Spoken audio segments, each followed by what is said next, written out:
Un. Bonjour tout le monde. Bonjour tout le monde. Bonjour Twitch et Spotify et bonjour YouTube et bonjour à cette plateforme qui n'existe pas encore mais qui ne devrait plus tarder à exister. Troisième interview pour la fête de la science. Troisième science en Twitch d'une certaine manière. Après Harpy en architecture et après Jade en économie, on retrouve ce soir Jonathan qui est doctorant en électronique. Salut Jonathan, ça va? Salut, ça va et toi? Ça va super. En plus, on n'a aucun problème de son et ça, c'est génial. Aucun. Absolument pas. Tu vois, là, les gens à la rediff, ils sauront pas de quoi on parle. Hop, on va commencer tout de suite dans le vif du sujet. Est-ce que tu peux nous parler de toi? Est-ce que tu peux nous parler de ton parcours un peu scolaire, un peu universitaire?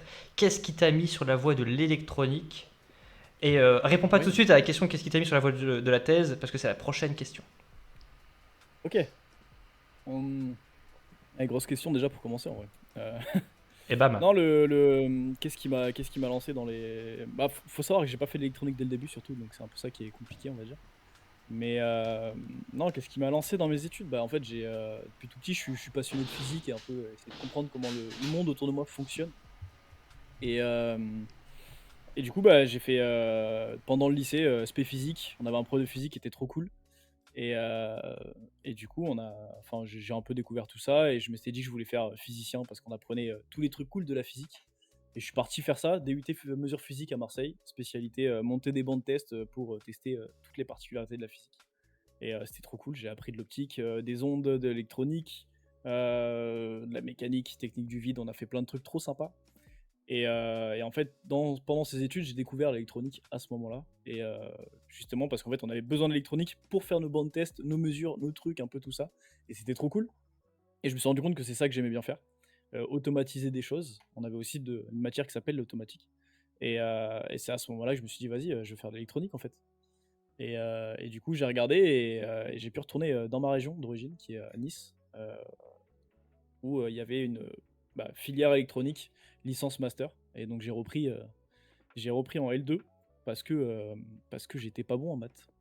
Du coup, j'ai fait un DUT, j'ai fait 2 ans de DUT, j'ai eu mon DUT très bon, mais par contre, j'étais pas bon en maths, du coup, j'ai redoublé entre guillemets en L2 et licence master. Et, euh, et du coup, bah voilà, j'ai fait jusqu'au master d'électronique. Après, je sais pas ce que tu veux jusqu'où, qu'est-ce que t'as prévu comme question? Pas que je te crame tout, mais Tu t'arrêtes à ton master, tu vas pas plus loin que le master. ok. Et bah j'ai fait un master en électronique. Ok. Bon, déjà parcours pas forcément classique, on n'est pas sur du licence, master, Non, doctorat comme habitué, ou du je fais 2 ans de prépa, puis je passe en L3, etc. non. D'ailleurs, Euh, je l'ai pas précisé, mais je suis allé en DUT parce que je me sentais pas de faire un doctorat. Et, et je sais, pardon, en mini multo qu'on n'entend pas, je suis en train eh ouais. d'essayer de régler les problèmes de son et il faut aller sur la chaîne d'à côté pour tout entendre bien. Mais oui, pardon, j'ai fait le. En fait, je suis pas allé en prépa parce que je sentais que je pouvais pas le faire. Enfin, je me sentais pas de le faire. J'ai plein de potes à moi qui sont partis en prépa et du coup, je me suis dit, moi, je suis plutôt un mec qui aime la pratique et qui comprend de cette façon-là. Et du coup, c'est pour ça que je suis parti en DUT. Ok, ok, je comprends, je comprends. Des fois, la théorie, ça peut être un peu rébarbatif, c'est vrai que souvent, c'est ce qui saoule. Donc, voilà, donc DUT, licence, master. Du coup, la licence, le nom officiel, c'était quoi? C'était licence en électronique? Euh, C'était non, EA, t'as dit? Abdallah, aide-moi. Licence, ouais, électronique, énergie électrique et automatique, je crois. Je Ouais, crois que c'est ça, EA. c'est Ouais, EA. on a la même à l'université de Lorraine. Euh, Exactement, c'est ça là. ouais. Euh, voilà, là, du coup, vous savez où est-ce que j'ai fait mes études maintenant. Je révêle des choses sur moi-même au fur et à L'université mesure. de Lorraine. C'est ça. C'est une double interview en fait. C'est ça. Je m'auto-questionne. C'est pour ça que je tiens le micro. Du coup, tu aurais pu t'arrêter au master et faire de l'électronique sans forcément partir vers une thèse, faire de la recherche, etc. Qu'est-ce qui a fait que, au terme de ces 2 ans de master, tu te dises, tiens, la thèse, j'adore les CDD, si je faisais ça? Ouais, j'adore les CDD. C'est non, c'est en fait, il faut savoir que j'ai une particularité, c'est que j'ai fait pas mal de pendant ma licence et mon master, j'ai fait pas mal de stages en fait qui n'étaient pas obligatoires. On a un stage de 6 mois de master à faire en M2, mais sinon on n'en avait pas avant. Et en fait, j'ai fait un stage sur la base du volontariat en discutant avec les profs. J'en ai fait un en fin de L3, j'en ai fait un en M1 et enfin, oui, j'en ai fait un pendant le M1. Et en fait, j'ai fait mon M2 qui s'est ouvert en possibilité d'être fait en alternance la deuxième année. Et du coup, la deuxième année, je l'ai fait en alternance à Thales Alenia Space Cannes. Je m'occupais de la robotique là-bas. Je faisais ce qu'on appelle du rendez-vous en orbite. Et du coup, bah, j'ai vu comment ça se passait dans mes stages. Je les faisais en labo. Les stages que j'avais fait pendant la licence et le master, c'était en labo de recherche. Et je suis parti en entreprise aussi derrière. Et les étudiants, les cours qu'on avait, les TD et les TP qu'on avait à la fac, ils étaient faits par des doctorants du laboratoire du LEAT, doctorants d'électronique qui venaient un peu nous donner des cours. Et en fait, on avait un peu la chance avec ma bande de potes avec qui on travaillait tout le temps. C'était nos cours pendant les cours, mais en fait, en dehors, c'était nos potes. On sortait avec eux, on les connaissait un peu aussi. Et donc, on partageait un peu les moments de vie de leur thèse à côté. Et en fait, les voir faire, ça nous a tous déjà, avec ma bande de potes du master, donné envie de continuer là-dedans. Et moi, pendant mon alternance, mon maître d'alternance qui s'appelle Vincent, il était doctorant. Il avait fait une thèse euh, à Polytechnique de Montréal. Et du coup, quand je discutais avec lui, il m'a encouragé à en faire une. Il m'a encouragé à partir en thèse. Il m'a dit si t'as l'occasion, c'est qu'une fois dans ta vie, donc fonce. Du coup, le cocktail de tout ça a fait que j'ai eu envie de me lancer. Ouais. Ok, du coup, c'est bien parce que tu as un peu répondu à la question d'après, c'était comment as-tu vécu ton M2? Du coup, j'imagine que tu as bien vécu ton M2. Alors, attends. Attends, parce que le M2, c'était je l'ai fini, je l'ai fini en 2021. Du coup, mon M1 et mon M2, on s'est pris le Covid dans la période. Donc, oui, on l'a bien vécu parce qu'on avait un groupe de potes assez soudés et c'était Mhm. plutôt cool. Mais la période Covid, c'était chaud. C'était super chaud. En fait, le passage des cours en distanciel s'est fait plutôt naturellement dans nos filières. C'était assez sympa. Par contre, les profs étaient un peu, ils n'arrivaient pas à aller au bout des cours et ils comptaient sur nous pour qu'on fasse la suite à la maison. Sauf que tout le monde a fait ça et du coup, on devait faire, pour une journée de cours, on avait une journée de travail à faire chez nous, Mhm. ce qui était physiquement impossible. Donc, on a commencé un peu à saturer, mais en discutant avec eux, ils étaient vachement. Enfin, on a la chance d'avoir des profs qui étaient vachement cool. Donc, ils étaient à notre écoute et ils se sont adaptés. Et on a beaucoup taffé pendant le master, pendant la période Covid surtout. Mais après, sinon, ouais, le reste, ça allait franchement. On a fait un super master. En fait, on arrive à un point où où on touche à des matières qui nous intéressent vraiment. Donc la frontière entre je suis étudiant en master ou je discute avec mes profs juste pour apprendre leur savoir, enfin, ce truc-là disparaît un peu et ça devient plus facile en fait d'apprendre à ce moment-là, quoi. Ok, donc c'est vrai que arrivé en M2, généralement, on est dans le vif du sujet de ce pourquoi on fait des études, quoi. Donc ça Oui, simplifie énormément les donc, choses. si on Du arrive coup, en M2 sans savoir pourquoi on est là, c'est bizarre. tu vois, et là tu m'as coupé quand j'ai dit un du coup, et ça m'a rendu hyper conscient parce que moi c'est ma mère qui m'a dit tu dis du coup à chaque début de question, et je te dis ah. Et Ah, donc, piégé. et Et donc, donc, ainsi, tu nous l'as dit juste avant, tu as fait plein de stages, etc. À part celui qui est obligatoire, voilà, le stage de 6 mois là, en fin de master. ouais, Euh, que j'ai. Mm. et Non, que, je disais, j'ai pas eu de faire parce que j'étais en alternance du coup pendant tout le M2. ah oui. Donc en fait, c'est juste que je faisais 2 jours 3 jours à l'école, Mhm. 2 jours en entreprise. Et je faisais ça toute l'année, sauf quand c'était les vacances scolaires, du coup je travaillais à temps plein. Et pendant le stage, j'étais juste à temps plein à l'entreprise. Ok. C'est quelque chose de commun du coup pour le master d'électronique de faire de l'alternance ou pas? Bah écoute, ça l'était pas. Mhm. Ça l'était pas parce qu'on est la première année où c'est devenu possible. Et on est deux de ma filière, avec un pote à moi, Lionel, on était tous les deux à avoir expérimenté ça avec les profs. Donc on était vachement suivis parce que c'était vraiment. Ils venaient de mettre le truc en place. Ils savaient pas trop comment ça allait se passer. Surtout la formule 3 jours de cours, 2 jours par semaine. C'est un truc qui était pas très courant dans les alternances. En général, c'est des périodes de cours, des périodes d'alternance. Et du coup, c'était un peu à laisser. On a été deux dès la première année où ça a ouvert à tester ça. Et pour tous les deux, ça s'est super bien passé en fait.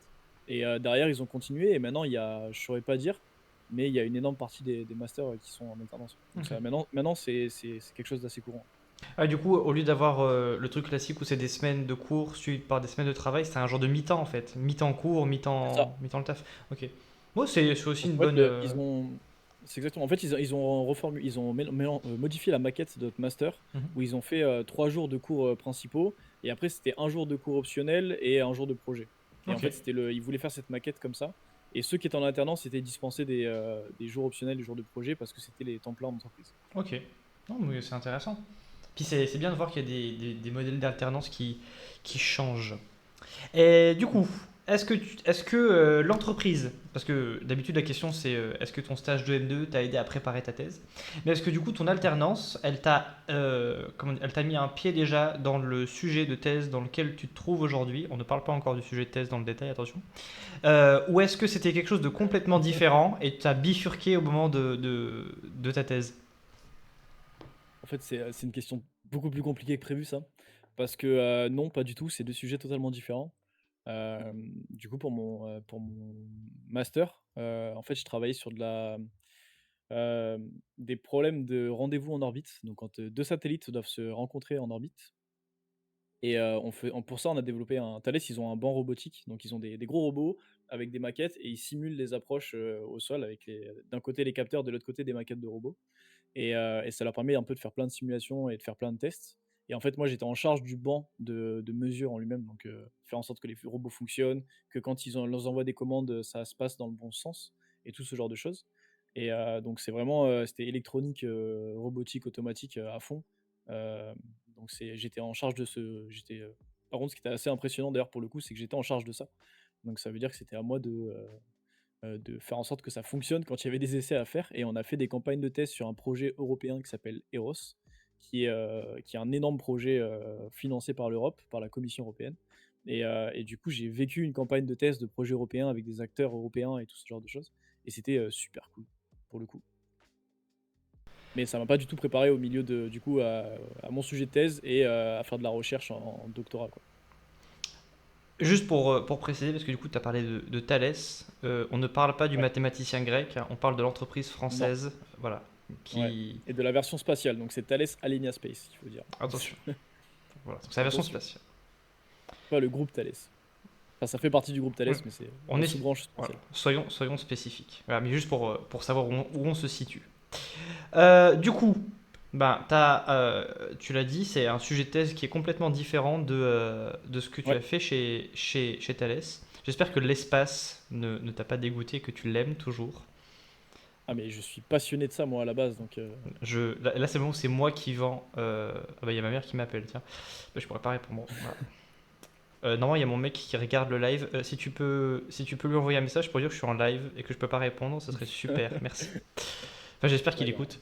Euh, Ça y Il t'a mis est, en mute. ça devient n'importe quoi. Ce live est lunaire. Oui, donc je disais que l'espace était génial parce que je travaille dans un planétarium. Mais ça, c'est une autre Oui, conversation. tout à fait. Euh, Ma question, c'était comment est-ce que tu as trouvé ta thèse? Voilà, maintenant, c'est est-ce que, genre, il y avait un de ses profs, tu t'entendais super bien avec lui, il t'a dit, Jonathan, j'ai une thèse, elle est pour toi. Ou est-ce que c'est quelque chose qui a été complètement hasardeux? Tu as monté ton sujet de thèse toi-même, tu t'es dit, ça c'est trop cool. Et puis tu as appelé tes profs et tu as fait, écoute, j'ai un super sujet, il faut juste trouver 100 000 euros pendant 3 ans. Qu'est-ce qui s'est passé? Non, c'est un mix un peu de tout ça. En fait, du coup, j'étais intéressé pour une thèse, je cherchais un peu quoi faire. Et un des doctorants qu'on connaissait, qui est le frère d'un de mes potes avec qui j'étais en master, le grand frère, ce doctorant s'appelle, enfin, qui est docteur maintenant, s'appelle Yes Kassef. J'avais un peu discuté avec lui et il m'avait dit, écoute, mon directeur de thèse, il est super cool. Euh, Si tu t'intéresses un peu à, en gros, je vais pas spoiler encore le sujet, mais dans les thématiques de l'IA, il a peut-être des trucs à proposer, donc va le voir, ça peut être sympa. Et du coup, je lui ai envoyé un mail et il m'a invité au labo, on a discuté, on a pris un café tous les 2 et je lui ai un peu expliqué ce que je faisais et ce que je voulais faire et que je voulais faire une thèse et il m'a un peu expliqué les travaux qu'il faisait dans l'équipe et j'ai trouvé ça trop cool et du coup, il m'a envoyé une invite de thèse enfin une proposition de thèse qui était ouverte, sur laquelle il fallait candidater, mais il m'avait quand même, prévenu que, il y avait des gens déjà sur le poste et qu'en fait, il y avait quelqu'un qui était un peu pressenti pour être pris à ce sujet de thèse-là. Et donc, qui était un sujet de thèse spatial d'ailleurs. Donc c'était tester des méthodes d'IA pour être embarqué sur des satellites et d'évaluations autour de ça. Et en fait, j'ai fait l'entretien d'embauche pour ça, donc présentation avec tout ce que je fais et tout. Et le même jour que la personne qui était pressentie pour ça. Et il se trouvait que cette personne qui s'appelle Thomas avait déjà lui travaillé là-dedans pendant son master, donc il avait un CV beaucoup plus, on va dire, beaucoup plus réaliste par rapport au sujet thèse que moi. Et du coup, il a été pris sur ce sujet et pas moi. Donc quelques jours plus tard, quand j'ai reçu le mail de mon directeur de thèse de Benoît pour me refuser, me dire écoute, ton profil est super intéressant, mais on a pris Thomas parce que bah, il a déjà un peu d'expérience, donc il va pas commencer de zéro, alors que toi, bah, ça t'aurait demandé de faire du travail en plus. Ce qui était totalement compréhensible. En fait, il m'a envoyé le mail de refus et dans les 5 minutes qui suivaient, il m'a dit mais j'ai un deuxième sujet pour toi, est-ce que ça t'intéresse? Et du coup, j'ai étudié le truc, on a discuté, j'ai dit oui et c'est parti comme ça.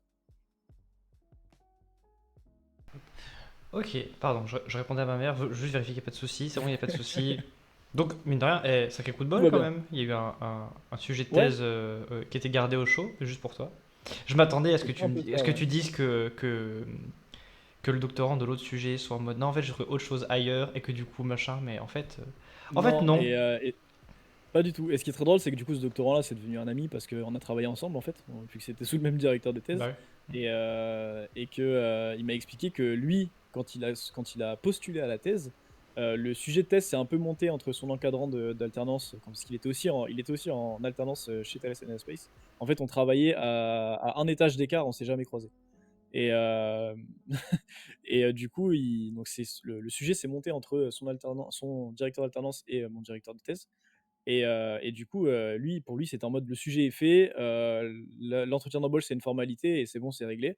Et un jour, les gars, ils lui ont dit alors, il y a un autre mec qui postule et il a un dossier qui est sympa, quoi. Et il a commencé à dire ah merde, c'est pas si. Donc lui, il a eu un peu un coup de frayeur et au final, bah, on a été pris tous les deux, donc c'est super cool. Du coup, comment ça s'est passé après pour avoir la thèse? Est-ce qu'il y a eu entretien, concours? Est-ce qu'il y avait des financements à chercher quelque part? Ou est-ce que c'était une bourse doctorale et au final, juste ils ont regardé ton CV, ils ont fait ouais, c'est pas mal et puis ils t'ont pris? Non, non, donc c'est mon directeur de thèse qui avait déjà monté ce qu'on appelle un projet européen, donc financé par l'ANR, l'Agence nationale de la recherche. Mhm, C'est un projet, non, c'est un projet national du coup. mhm. Et donc lui, un projet qui s'appelle DeepSea d'ailleurs. Et donc il avait déjà le financement, il avait déjà le projet, il lui manquait juste une personne pour pouvoir le mettre dessus. Donc en fait, c'était entretien d'embauche classique. On cherche un candidat, on a ce profil de poste, est-ce que ça vous intéresse, oui, non. Et donc il a évalué plusieurs personnes et avec le dossier que j'avais, il était partant pour me prendre moi, du coup. Je pense Ok. que c'était un choix qu'il regrette pas au vu de comment ça a avancé. Alors, et maintenant on arrive au moment running gag des interviews. C'est le moment où on va parler directement du sujet de thèse. C'est le moment où je Ouais, lis le sujet de thèse, avec des sujets de thèse qui sont parfois à rallonge. Hein. Honnêtement, je sais qu'il est en train de regarder le live. Le sujet de thèse que j'ai fait pour l'interview de chimie en novembre 2024, du coup, je pense qu'il m'a traumatisé parce qu'il y avait des lettres, il y avait de la pyrolyse, il y avait de la spectrométrie, il y avait des trucs dans tous les sens, c'était insupportable. Du coup, ça m'a traumatisé ce truc. Mais du coup, ton sujet de thèse à toi, c'est ouais, optimisation de la sparsité dans les réseaux à spike pour le traitement événementiel. Qu'est-ce que ça veut dire? tout à fait. Qu'est-ce que c'est que ce pastis? Eh bien, moi, ça m'a mis 1 an à comprendre mon sujet de thèse. Ça, ça commence mal. pour, euh, pour vraiment comprendre ce que c'était. Parce en fait, derrière ce petit sujet plein de mots complexes, en fait, c'est que des notions qui sont différentes à comprendre. Et pour essayer un peu de le simplifier globalement, en fait, on part d'un principe pour l'expliquer.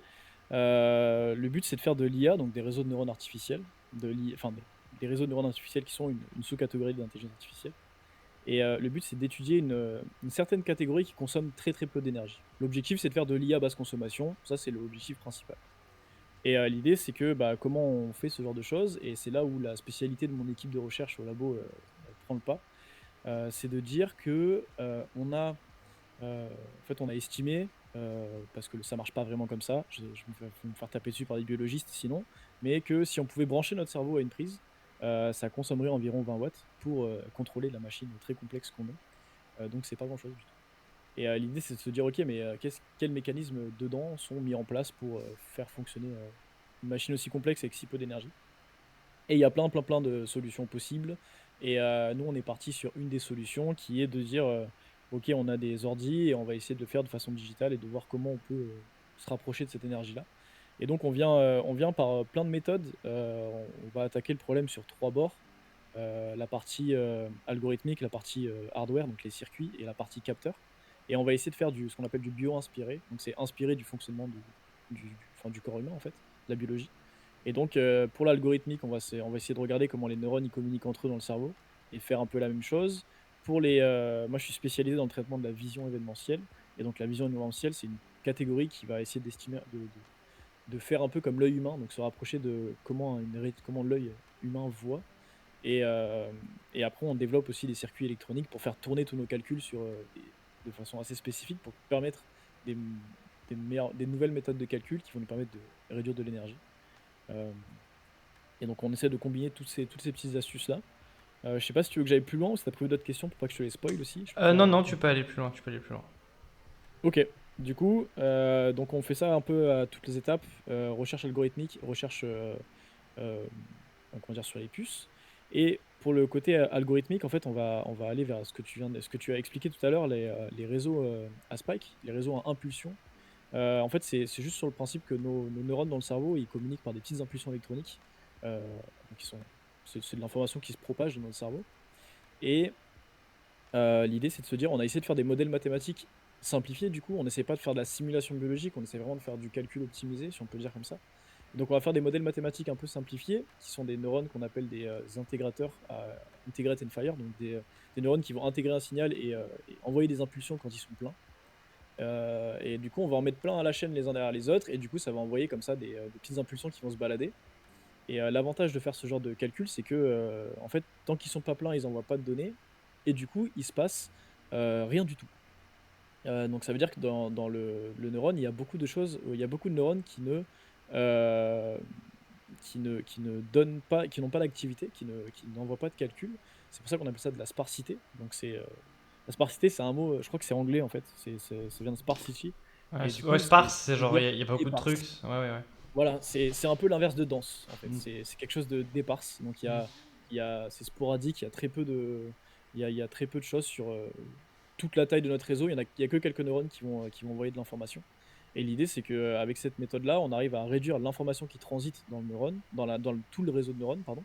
Et donc, on va limiter le nombre de calculs aussi. Et donc, ça veut dire on va faire moins de calculs, transmettre un peu moins d'informations, donc ça va être un peu plus compliqué à gérer. Mais vu qu'on transmet moins d'informations, on fait moins de calculs, du coup, ça coûte moins cher en énergie, en partie. Ça coûte moins cher en énergie si, c'est là où la condition arrive, on arrive à faire tourner ces réseaux sur des cartes électroniques qui sont prévues pour calculer comme ça. Parce que c'est pas les calculs sparses, c'est pas des calculs que toute machine peut faire. Enfin, ils peuvent le faire, mais pas de façon optimisée. Par exemple, si on prend nos cartes graphiques sur lesquelles on fait beaucoup de calculs d'IA, elles sont faites pour faire du calcul qu'on appelle matriciel, donc du calcul dense à haute intensité.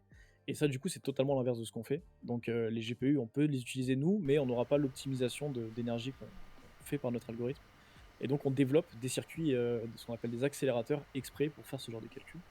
Et l'idée, c'est que voilà, on va mettre nos algorithmes sur cet accélérateur-là. Déjà, on va pouvoir avoir des performances un peu meilleures en termes de. On va consommer moins d'énergie pour faire des performances équivalentes à une IA standard. Et en plus de ça, comme j'expliquais aussi au début, moi je suis spécialisé dans la vision événementielle. Et donc ça veut dire on a des capteurs qui imaginent, qui reproduisent le fonctionnement de la rétine humaine, enfin de l'œil humain. Et en fait, c'est la grande différence, c'est que notre œil ne fonctionne pas du tout comme une caméra. Une caméra, en fait, ça a une grille de pixels et ça va venir prendre une photo sur tous les pixels, les mettre à une certaine valeur, envoyer l'image, remettre ça à jour, renvoyer l'image, etc., etc., etc. Et en fait, nous, les capteurs qu'on a dans notre œil, c'est les cônes et les bâtonnets, qui permettent de voir l'intensité et la couleur de la lumière.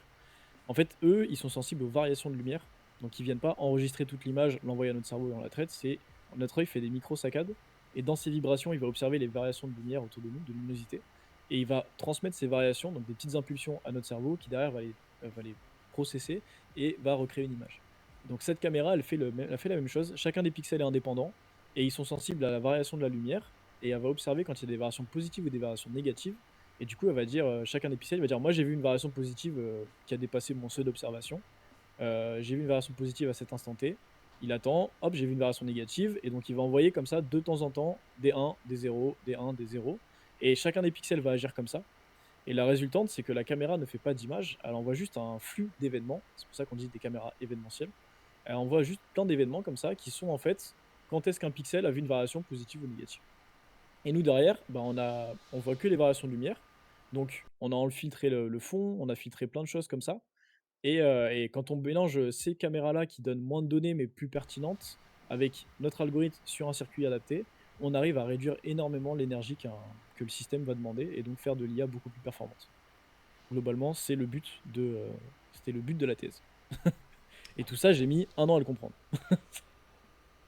Et visiblement, t'as jamais réussi à l'expliquer aussi bien que maintenant, parce que Abdallah nous dit dans le chat que c'est Ouais, j'ai la, vu ça. voilà, que c'est la première fois qu'il comprend de quoi tu parles. Donc félicitations, tu as enfin vraiment Merci Abdallah. compris. Voilà. Selon Richard Feynman, où on a compris quelque chose que quand on peut l'expliquer à un enfant de 5 ans, tu viens visiblement de réussir à comprendre ta thèse Alors, à la fin de ta thèse. Abdallah, c'est loin d'un enfant de 5 ans quand même, hein. Oui, oui, oui, non mais c'est pour la citation plus ou moins exacte. Je ne connais pas encore Abdallah suffisamment pour juger de ça.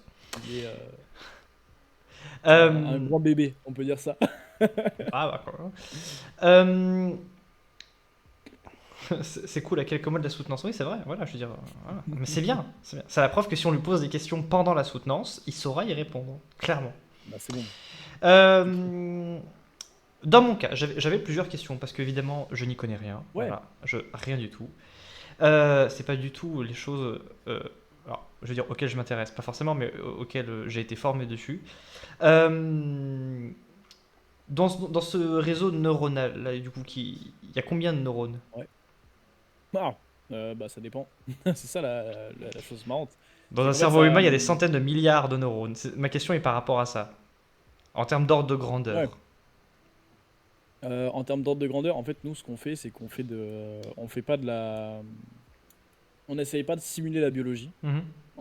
Nous, on fait de l'IA applicative. Ça veut dire que nous, on va avoir un problème et on va essayer de trouver une solution d'IA derrière. Euh, les problèmes les plus courants, c'est de la classification. On peut faire ça. Donc, on montre des images. Est-ce que c'est un chat? Est-ce que c'est un chien? On fait une classif. C'est un chat ou c'est un chien? Et voilà. Ça, c'est le genre. Nous, en fait, on travaille sur la technologie en tant que telle. Et donc, après, pour pouvoir montrer que ça fonctionne, on va adresser plein de cas d'application différents. Ok. Et l'idée, c'est de dire que euh, nous, on fait ça pour faire de l'IA optimisée parce qu'on essaie d'embarquer nos IA dans des choses dans lesquelles les contraintes sont. Il y a des contraintes en mémoire, il y a des contraintes en énergie, en latence. Donc, c'est sur des objets connectés, des véhicules autonomes, ce genre de choses. Donc, on ne peut pas se permettre de faire des énormes réseaux.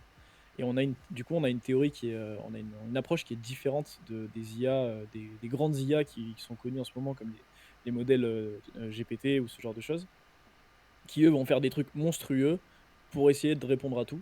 Nous, on va plutôt faire des trucs optimisés pour répondre à une tâche précise. Donc nous, on fait pas du génératif, on fait de l'applicatif. Et, euh, et l'idée, c'est que bah, là, moi, spécifiquement, je travaille sur des tout petits réseaux, euh, des tout petits réseaux qui vont avoir moins d'1 million de neurones, en fait. Donc c'est vraiment tout tout petit, en fait.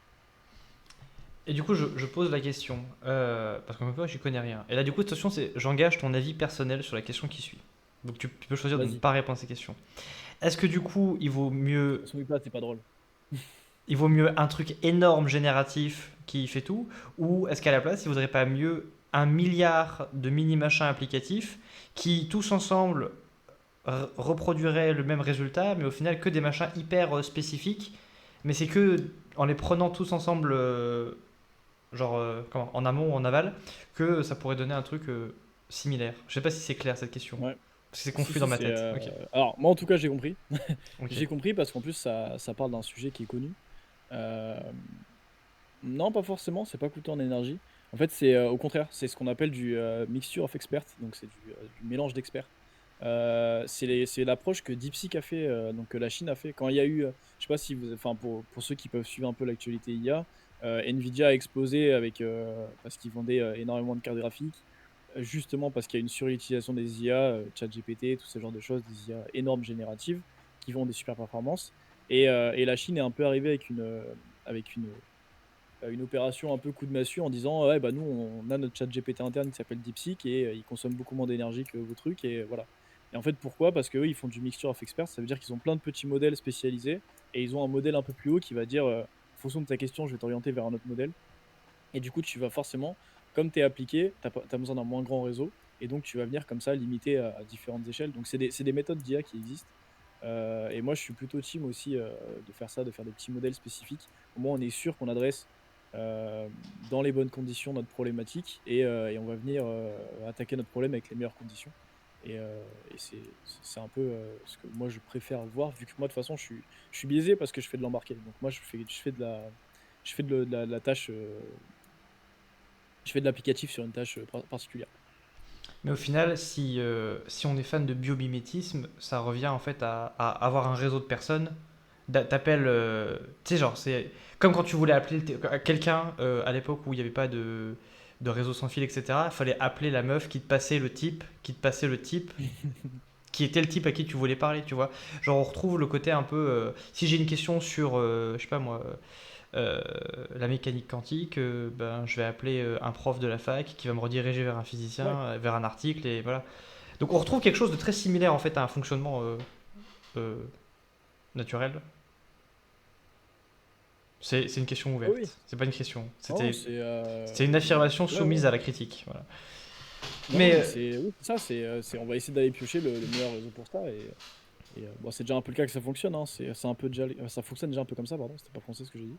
Mais non, il y a des en fait, maintenant, il y a des modèles de référence et en fonction du cas que tu veux faire, tu vas aller chercher des modèles de référence. C'est juste que maintenant, c'est un peu plus facile, entre guillemets, parce que il y a des modèles un peu à tout faire avec les GPT, les Llama, les DeepSeek ou les Qwen, où on va venir les prendre, ils sont déjà pré-entraînés sur un truc monstrueux et ça va faire le travail dès qu'on veut faire des trucs où on s'en fout un peu de la précision. Dès qu'on va faire des API, toutes les boîtes qui explosent en ce moment d'IA qui en fait font juste des API qui vont appeler des LLM comme ça, donc LLM c'est Large Language Model, euh, qui sont des gros réseaux comme ça qui ont été pré-entraînés. Bon, en fait, c'est juste, ils prennent le modèle pré-entraîné, ils mettent des conditions d'utilisation pour que ça rentre dans leur cadre d'application et, euh, et après ils font une API qui vendent ça, et ils vendent ça à des gens pour des solutions particulières pour les entreprises principalement. Et donc c'est juste voilà, s'assurer que ça fonctionne dans les bonnes conditions. Mais sinon, on peut faire de l'applicatif avec des IA dédiés à une tâche spécifique et y aller dans ce sens-là. Ce qui m'amène à d'autres questions. Parce que du coup, tu as parlé de Ouais. système embarqué, tu as parlé du fait de catégorie des images, genre image de chien, image de chat, etc. Je sais qu'il y a quelques mois, peut-être même années, ou alors ça s'est fait plusieurs fois, je sais plus. euh, C'était un appel de la part de l'Agence spatiale européenne ou de la NASA, ou les deux. Il fallait trier des images de galaxies. Ouais. De quelle mission? C'était DAISY, je crois. Le Dark Energy surveille machin truc. J'ai oublié le I. Euh, Est-ce que du coup, il y a une application dans le domaine de la recherche, genre en spatial, de mettre une IA directement sur le satellite qui observe et il trie les images avant même qu'elles arrivent sur Terre? C'est une question. Parce que du coup, là, du coup, on rentre dans mes passions personnelles et je me dis, oh, ça serait stylé. Ouais, ouais. Mais tu te rappelles quand je te disais au début que mon sujet de master n'avait rien à voir avec mon sujet de thèse à la base et Oui. que bah, en fait ça a changé. Ça a changé avec l'avancement de la thèse et notamment pour ces raisons. Donc c'est exactement cette question que tu viens de poser. Euh, Il y a il y a un projet quand je suis arrivé en thèse en fait qui s'appelait le projet SIAR de l'IRT de Thales Alenia Space et qui est un projet sur lequel bah, Thomas, mon collègue, a été embauché. Où en fait l'objectif c'était de justement pour les satellites qui observaient la Terre trouver une solution pour économiser de l'énergie parce que quand on prend des photos de la Terre depuis l'espace pour des applications un peu diverses, et bah souvent ça se passe bien et des fois il y a des nuages et quand il y a des nuages on voit rien. Et le problème c'est que descendre une data haute qualité, haute résolution quand on voit rien sur l'image, bah ça sert à rien. Sauf qu'on va perdre énormément d'énergie à transmettre la donnée, à perdre de la bande passante. Ouais, c'est vraiment pas cool. Et l'idée c'est de se dire est-ce qu'on peut pas faire des petits réseaux optimisés qui vont juste détecter le pourcentage de couverture sur l'image. Et on a travaillé avec l'IRT Saint-Exupéry et Thales, surtout Thomas qui a fait ça. Enfin, Thomas a travaillé là-dedans. Et en fait, on a déployé des réseaux standards, mais on a aussi pu faire l'étude en déployant nos réseaux à impulsion dessus. Où d'ailleurs, on a prouvé qu'on consommait moins d'énergie pour faire la même tâche. Et ce qui permettait une fois que l'appareil prenait la photo, il y avait une petite inférence qui permettait de détecter le pourcentage de couverture. Et en fonction du résultat, on pouvait derrière la descendre ou pas sur Terre et donc sauver de l'énergie de cette façon. Donc oui, c'est un cas d'application qui est totalement activement regardé. Et donc ça a fait totalement du sens. L'IA dans l'espace. Comme ça. Ceux qui n'ont pas vu Oui. 2001, c'est le moment de le regarder. Comme ça, vous pouvez être inquiétés dès maintenant. Voilà. Et moi, je travaille là-dessus aussi. Non, non. Sur 2001, l'Odyssée de l'espace de Stanley Kubrick. Non, pas sur, pas sur la classification d'ailleurs, mais je travaille sur les rendez-vous en orbite. J'ai repris mon dada du master et je fais de l'estimation de position de satellites par caméra événementielle avec des réseaux à Spike. Donc j'ai repris mon sujet de master un peu par hasard pendant ma thèse et pour justement bah, essayer de voir s'il n'y a pas des méthodes qui nous permettent d'a- d'atteindre ce problème avec moins d'énergie. Ok, donc au final, tu as réussi à lier ton master et ta thèse, alors que, a C'était pas priori, prévu. il n'y avait pas de... Ok. C'est bien, Ouais, ça me prépare une question pour plus tard. ok. Là, je fais un peu le mystérieux, comme ça les gens restent. Euh, Où est-ce qu'on en était? Il s'est passé beaucoup de choses.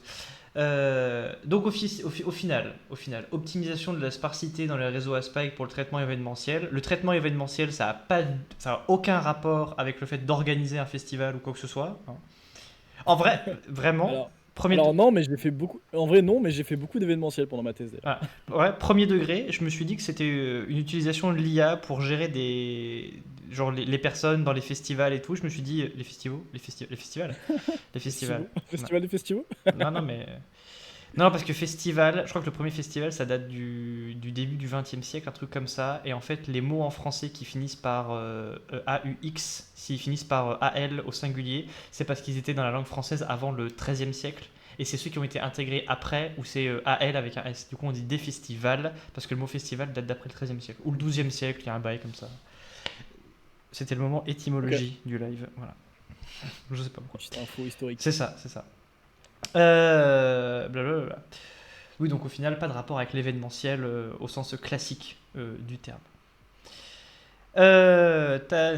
Alors maintenant qu'on a parlé de ton sujet de thèse, de tes recherches, Ouais. de manière générale, on rentrera peut-être un peu plus dans le vif du sujet, enfin dans le re-vif un peu après. C'est ta combienième année de thèse? Parce que ça, je te l'ai pas demandé et je regrette. C'est vrai. Tu regrettes. T'as C'est l'air. ma quatrième. En fait, Ouais, t'as dit ouais de manière un peu normalement, vexée comme ça. C'est un peu ouais, tu m'as pas demandé, je t'en veux. non, non, pas du tout, pas du tout. En fait, c'est une question, parce que c'est une question drôle. Normalement, une thèse en France, sous contrat, c'est un CDD de 3 ans. Mhm, Donc, on doit faire sa thèse en 3 ans. mhm. Et moi, j'ai débordé d'un an. Donc, je l'ai faite en 4. Et là, je suis dans ma quatrième année. Du coup. Et là, pour ceux qui étaient là hier, vous savez que la thèse de 3 ans, c'est pas forcément ce qui est toujours le plus classique. Parce qu'en économie, comme nous Oui, l'a dit Jade, euh, ça peut être plus long. Elle nous a même parlé de thèse en droit j'allais y qui, venir. qui dure 8 ans. Je te vois du 8 ans de thèse, mais quelle Ouais. horreur. Euh, Tous les domaines un peu littéraires, en ouais, général, en fait, c'est beaucoup plus long et c'est aussi, malheureusement, très souvent pas financé. ouais, ouais, Donc, en général, j'ai une amie, par exemple, qui fait une thèse en histoire géo. mhm, Et en fait, du coup, enfin, elle est prof à la fac, elle est mhm, à ce qu'on appelle ATER. Et en fait, elle fait sa thèse quand elle rentre chez elle le soir. mhm. Ouais, ouais, souvent, dans les SHS, donc les sciences humaines et sociales, c'est beaucoup plus long. Ouais. Parce que c'est beaucoup plus compliqué aussi. Enfin, je veux dire, mettons, on fait de la sociologie, il faut prédire un truc sur une population humaine. Bah déjà, il faut avoir une expérience à faire avec une population humaine. C'est beaucoup plus compliqué que juste. Bah encore une fois, je mélange un produit dans un autre produit, ça explose pas, boum, je fais un papier, je suis un chimiste, c'est génial. Vraiment, Ça. il y a Ouais, mais Théo, notre coup, interviewé en chimie, qui me regarde, il va se vexer à force que je fasse des blagues de chimistes qui mélangent des trucs dans des béchers et des Erlenmeyer et des ballons. Ah, mais nous c'est pareil, hein. Enfin, nous on fait un modèle d'IA, on attaque un problème, on fait notre entraînement, ça marche pas, si ça marche on peut faire un papier quoi. C'est pas si simple. Le pire si tu veux, nous on a même cette vanne en interne sur les antennes. Les antennistes, ils font une antenne, elle fonctionne, c'est super bien, ils changent trois paramètres, ça refonctionne, c'est un autre papier. Et donc mes potes qui étaient en antenne, ils ont une liste d'articles qui est incroyable. Ouais, on a changé la fréquence, c'est génial. Et bah oui, ça marche comme ça. J'ai fait une antenne de gigahertz, ok, si je la fais pour 4 gigahertz, et ben j'ai un autre papier. Voilà. Bon, bah, désolé Théo que tu sois vexé sur 20. Vraiment désolé. Du coup, c'est ta C'est pas qu'il quatrième. y a pire que toi, il y a pire que les chimistes, il y a les antennistes. Voilà. Voilà, c'est ça. On saura que les antennistes, c'est les pires. Euh, je suis en train de me demander s'il n'y a pas Sacha ou Raphaël à la fin de la semaine où il y a un bail avec antenne dans le nom. Non, c'est toi, c'est ton laboratoire qui a antenne dans le Oui, nom du laboratoire. Oui, c'est bon. ouais, je suis au laboratoire d'électronique, antenne et télécommunication. Oui, C'est un voilà. labo qui est connu à la base pour faire de l'antenne et pas pour faire de l'IA. Ouais, le Et LEAT. ils ont une Ouais. spécialisation, c'est ça. Ils ont une spécialisation système embarqué. Voilà, Abdallah il connaît les noms, c'est pour ça qu'il qu'il réagit. Je crois que ça balance. Mais comme je l'ai dit aux scolaires que j'ai eu toute la journée pour la fête de la science, on ne balance pas ses camarades. Non, Ah mais faut pas. les CM1 c'est terrible, je vous promets. Au moindre truc, eh machin il a fait ça, mais laisse-le faire sa life. C'est terrible. Mais il faut pas le dire en fait. C'est terrible. Donc, c'est ta quatrième année de thèse, tu as le droit à Ouais, des prolongations. Est-ce qu'une thèse en ouais. électronique, c'est le même schéma que quasiment toutes les thèses? Un an de biblio, un an d'expérience, un an de rédaction. Bah globalement oui, c'est un peu ça, hein. C'est ce qu'on essaie de faire. Mais moi j'ai fait un an, j'ai fait un peu moins de vidéos je pense. Et en fait j'ai dû faire de l'ingénierie parce que pour faire mes IA je dois programmer beaucoup. Et je fais de la programmation en Python, je fais de la programmation en C, qui sont des langages de programmation pour ceux qui ne connaissent pas forcément grand-chose. Et, et en fait, on a développé un logiciel qui va nous permettre un peu d'encadrer les entraînements qu'on fait et les apprentissages qu'on va faire sur nos réseaux. Et pour sortir plein de stats qui nous permettent, nous, d'évaluer si la solution à impulsion, donc un spike, elle vaut le coup ou pas. Et ça nous a demandé de développer pas mal de logiciels. Et donc, j'ai passé, je pense, 6 à 9 mois de la thèse à faire du dev un peu dur, de l'ingénierie brute, qui n'a pas trop donné de résultats scientifiques. Et ça explique aussi pourquoi j'ai pris un peu de retard. Mais parce que on a dû développer des outils qui n'existaient pas pour pouvoir aller plus loin. Et on ne le regrette pas du tout parce que bah, moi j'ai fait un an de plus, mais j'ai appris à programmer, j'ai appris à avoir une méthode de travail là-dedans. Et maintenant on est arrivé à un point où on arrive à déployer nos types de réseaux en ligne depuis une plateforme et ça fait plein de tests tout seul et c'est trop cool. Et donc on est super content du résultat. Mais c'est parce qu'il fallait utiliser la puce, là, il y a eu 1 milliard d'articles sur tous les trucs de presse en mode oui, il y a une puce inventée par IA que personne n'arrive à comprendre. C'était ça là qu'il fallait utiliser pour réussir à résoudre tous tes problèmes. Voilà, c'est la puce magique inventée par l'IA. Exact. Voilà, c'est pas compliqué. Donc, tes années de thèse, du coup, ça s'est bien passé? La première, la deuxième, la troisième, la quatrième année? Est-ce que tu as eu des soucis particuliers Ouais. à des moments ou à des autres? À Ah, des d'autres? soucis, on en a toujours hein, quand on est en thèse. En fait, je discutais avec un doctorant. En fait, bah, en ce moment, c'est la fête de la science. Et du coup, je suis un peu partout sur les stands pour parler de ce que je fais et de la petite BD que j'ai cachée derrière. Et, j'ai croisé un doctorant en première année il y a pas longtemps et je lui demandais un peu comment ça se passait. Et il me disait, ouais, bah, il me dit, il y a des hauts, il y a des bas. Et je lui dis, bah, tu verras que les hauts et les bas, c'est sur tout le long de la thèse. Et en général, ça simplifie. Donc, on a toujours en fait, il y a des patterns récurrents. Et, on a beau entendre ça, les autres doctorants qui le disent, quand on le vit, on se rend compte et on se dit, ah ouais, c'est vrai, putain, ils avaient raison. Et ouais, non, en fait, bah, au début, c'est cool, on est tout content, tout va bien. Et puis, au bout d'un moment, on se dit, mais qu'est-ce que je fais faire? Parce qu'on commence à comprendre la complexité du sujet, on commence à voir tout ce qui se passe autour dans la littérature. On se dit, ah putain, comment je vais faire ça et tout, ça a l'air compliqué. Et là, on commence à avoir un petit bas de morale, on commence à trouver une piste, on commence à avancer, on est tout content, on a des résultats. Puis un jour, il n'y a plus rien qui marche. Là, on commence à déprimer, à se dire, c'est nul ce qu'on fait, etc. On met tout en cause. Et en fait, ça fait ça tout au long de la thèse. Et moi, j'ai eu en plus un peu un down de morale parce que justement, j'ai passé quasiment 9 mois à bûcher sur du code et à pas avoir de résultats scientifiques et à me dire, bah, à un moment, il faut que j'écrive un manuscrit, là, je peux pas dire grand-chose. Donc ouais, j'ai eu des moments très compliqués et j'ai eu des moments très cool parce que j'ai fait plein de trucs dans ma thèse. J'ai pu voyager, j'ai fait beaucoup d'associatifs euh, et c'est un genre de Dunning-Kruger, ouais, c'est ça. Et du coup, c'est le. Donc voilà, non, il y a de tout. Mais globalement, ça va. Ça va parce que je suis dans un super labo, grosse ambiance familiale. On est tous. Il se passe toujours des trucs trop cool. Les profs qu'on a sont trop sympas. Les professeurs du labo et les chercheurs sont adorables. Euh, En plus, je pense qu'une énorme partie de nos profs de master sont dans le labo. Donc, eux, ça fait longtemps qu'ils nous connaissent. Donc, ça fait très bizarre le rapport de passer de c'est ton prof à c'est ton collègue. C'est un peu étonnant. Mais non, le Léat, c'est une belle famille et ça permet d'avoir du soutien quand ça se passe mal en fait. Ok.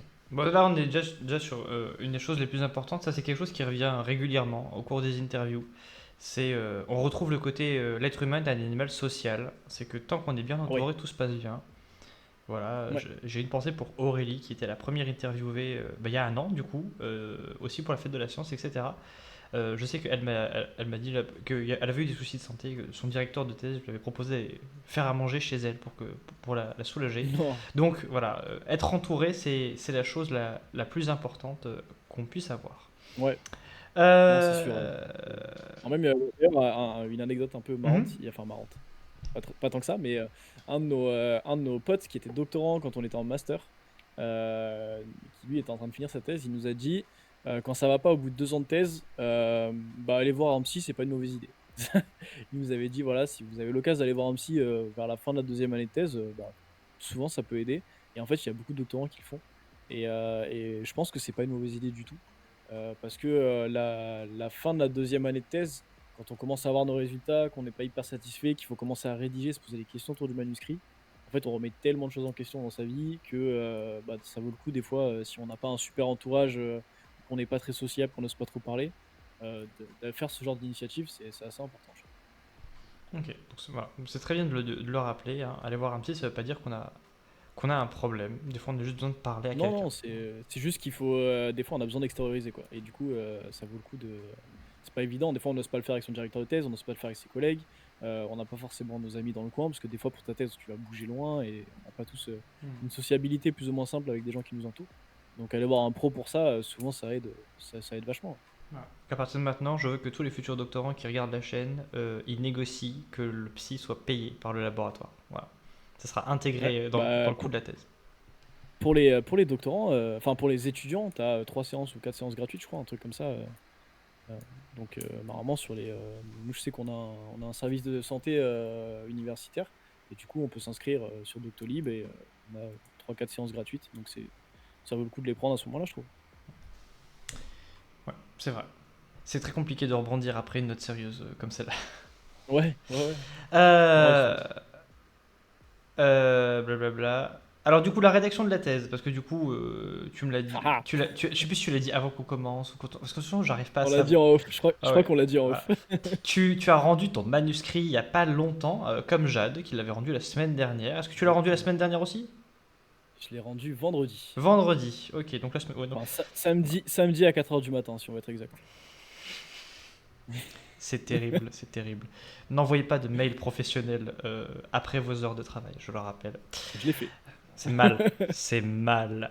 Voilà, donc pour le coup, voilà, Jade et toi étaient dans la même situation, en gros, en même temps, rédiger la thèse. Est-ce que les thèses en électronique, elles sont particulièrement longues ou pas? Moi, une fois, j'ai eu un prof en physique qui m'avait dit que si une thèse de physique, elle fait plus de 150 pages, elle est trop longue. Hier, Jade nous a dit que sa thèse faisait 450 pages et que c'était pas très long apparemment, il y avait même pas beaucoup d'annexes, enfin j'ai trouvé ça un peu inquiétant. J'ai vu une thèse une fois, c'était Marion, la troisième interview, ouais je crois. Thèse en sciences de l'infocom, un machin qui était épais comme ça. Alors les thèses en électronique, pavé, pas pavé? Non, non, pas pavé du Pas tout. pavé. C'est un peu dans le même esprit que tu as dit avant. C'est que, ouais, nous, on fait des thèses qui sont aux alentours de 150 pages, je pense. Entre 150 et 200 pages. La mienne, elle fait 179 avec les annexes. Euh, et en fait, c'est la différence de certaines disciplines où, ouais, il y a des disciplines qui font du 400-500 pages. Je trouve ça affolant. En fait, nous, on a un peu de contexte à donner, mais après, en fait, on a le contexte qui permet d'apporter à l'expérimentation. On décrit notre expérimentation, les résultats, on les décrit, et en fait, c'est assez synthétique. On fait des tableaux de mesure, on fait des graphes, et le fait d'avoir des données de ce genre-là, c'est un peu plus facile à mettre en place, et donc on doit être assez synthétique pour que tout passe bien. Et donc, on n'a pas besoin je pense, d'avoir autant de problèmes de formulation qu'ils ont eux, où ils doivent être sur de tout ce qu'ils expliquent, tout détailler. Ils ont plein de formulations complexes un peu. C'est tout par le langage qui doit passer, donc c'est assez compliqué. Mais nous, ouais, on doit être assez synthétique. Et les profs aussi, les rapporteurs nous remercient hein, parce que rapporter une thèse, c'est compliqué. Et c'est des enseignants-chercheurs qui font ça sur leur temps libre, hein. Enfin, sur leur temps libre. Ils acceptent d'être rapporteurs ou pas, et du coup, ils doivent la lire et donner un retour. Donc, ça leur donne du travail en plus, et donc, ils sont bien contents quand c'est pas trop long. Si c'est trop court, bah, ça pose des problèmes par contre, mais ouais, entre 150 pages, c'est un bon truc à viser, quoi. Ok. Ouais, et puis de toute façon, c'est ce qu'on disait, hein, c'est que généralement, la thèse, on prend une année pour faire le manuscrit. Donc si en un an on écrit 150 pages, on comprend que quand ils ont des thèses à 800 pages, ben, que ça fasse des thèses qui durent 5, 6, 7 Ouais, ans. En fait, il y a 4 ans de rédaction. Puis après, on leur demande, ouais, alors, elle est longue ta thèse? Le Seigneur des Anneaux. Voilà, en gros. En gros. tout à fait. Ok, ok. Donc, la rédaction s'est bien passée. Tu l'as rendue à 4 heures du matin. Ouais. Ça veut dire que dimanche, t'as fait une bonne grasse mat, j'imagine? Pas du tout. Pas du tout. Ah bah oui, c'est la fête de la science, du coup, ils t'ont Ouais, c'est la fête de la Eh science, oui, du t'as été coup, bossé? il fallait travailler. Ouais, ouais, Ah, je suis allé bosser. Ouais. J'ai c'est fait c'est le samedi terrible. matin. Samedi matin à 10h, j'étais au village des sciences de l'Ariane à Nice. Et le dimanche, toute la journée, le matin à l'INRAE. Et l'après-midi à Villeneuve-Loubet. Bah, Différents villages. félicitations, tu n'as pas de cerne visible, donc Ouais, on attend on attend tous la skincare routine pour la fin du live. Du mettre coup, des lumières. c'est la lumière en fait, c'est C'est ça l'astuce. toute une question J'ai un super d'éclairage. setup avec des belles lumières, ouais, c'est ça. T'as rendu ta thèse. Donc il y a des gens qui vont la lire, ils vont faire des commentaires sur tout Ouais. ça, mais maintenant, globalement, la prochaine grosse étape de cette aventure mi-merveilleuse, mi-terrible, terrible qu'est la thèse, c'est la soutenance. Est-ce que la soutenance, c'est quelque chose que tu appréhendes ou est-ce que tu dis que globalement, si tu arrives à la soutenance, c'est qu'en fait, bah, c'est un peu dans la poche, donc pas de, pas d'inquiétude à avoir. Non, moi je suis de cette équipe-là. Je suis quelqu'un j'ai la chance d'être plutôt à l'aise à l'oral. Et du coup, la soutenance, j'ai hâte en fait d'y être. Je sais que je vais stresser, hein, je fais pas le malin non plus. Forcément, je vais stresser et ça va être compliqué, mais j'ai trop hâte d'y être parce que les membres du jury que j'ai m'intéressent. Ils ont l'air d'être super cool. J'ai hâte de discuter avec eux. Et, euh, et non, Pardon, Qui- il y a ta mère qui vient de dire que c'était dans les gènes apparemment. Voilà. Merde. Donc vous, Bah ouais, non, du coup, c'est pour ça. voilà, Donc, on saura que Géraldine Ange aussi est à l'aise à l'oral. mais ouais, non, du coup, voilà, c'est pour ça on n'a pas de. Enfin, j'appréhende pas trop. J'ai envie de faire une belle soutenance, donc je me mets la pression forcément. Mais ça pose pas de. Non, je suis pas trop inquiet pour ça. Et de manière générale, à partir du moment où tes rapporteurs te disent que c'est bon, que tu peux soutenir, ils t'autorisent à soutenir. C'est historiquement même, enfin, c'est très très très très rare les cas où la personne n'est pas devenue docteur derrière. Il faut vraiment que ça se passe super mal ou que la personne ne vienne pas ou qu'il y a un truc qui va pas. Mais si tu as le travail nécessaire, en fait, bah, ta soutenance, c'est juste expliquer ce que tu as fait et après répondre aux questions sur un truc que tu as fait. Donc c'est impressionnant, je dis pas. Mais globalement, quand on arrive à ce niveau-là, c'est que ça va. Oui, voilà, hein, pour ceux qui ne sont pas familiers avec le monde de la thèse et des soutenances, etc., la soutenance, c'est vraiment plutôt un rite de passage, un rite d'intronisation dans la communauté de la science, plutôt que vraiment une évaluation, un oral en mode si tu foires, tu le passes pas, etc. Si on arrive devant Oui, son jury de thèse, c'est vraiment que normalement, voilà, on va être accueilli dans la communauté de la recherche. Comme ça, je c'est reste ça, sur une c'est thématique. très stressant, hein. Voilà. Ça reste stressant, mais Bah, enfin, c'est bienveillant de manière mm. générale, hein. Oui, bah Il y a oui. ça, j'ai déjà vu des jurys de tests pas bienveillants, mais ça se sent tout de suite et en général, ils se font calmer par les autres membres du jury. Mais, ouais, non, c'est quand même bienveillant globalement. Voilà, c'est que même quand tu choisis, en fait, quand tu choisis tes membres de jury, en général, tu les co-choisis avec ton directeur de thèse.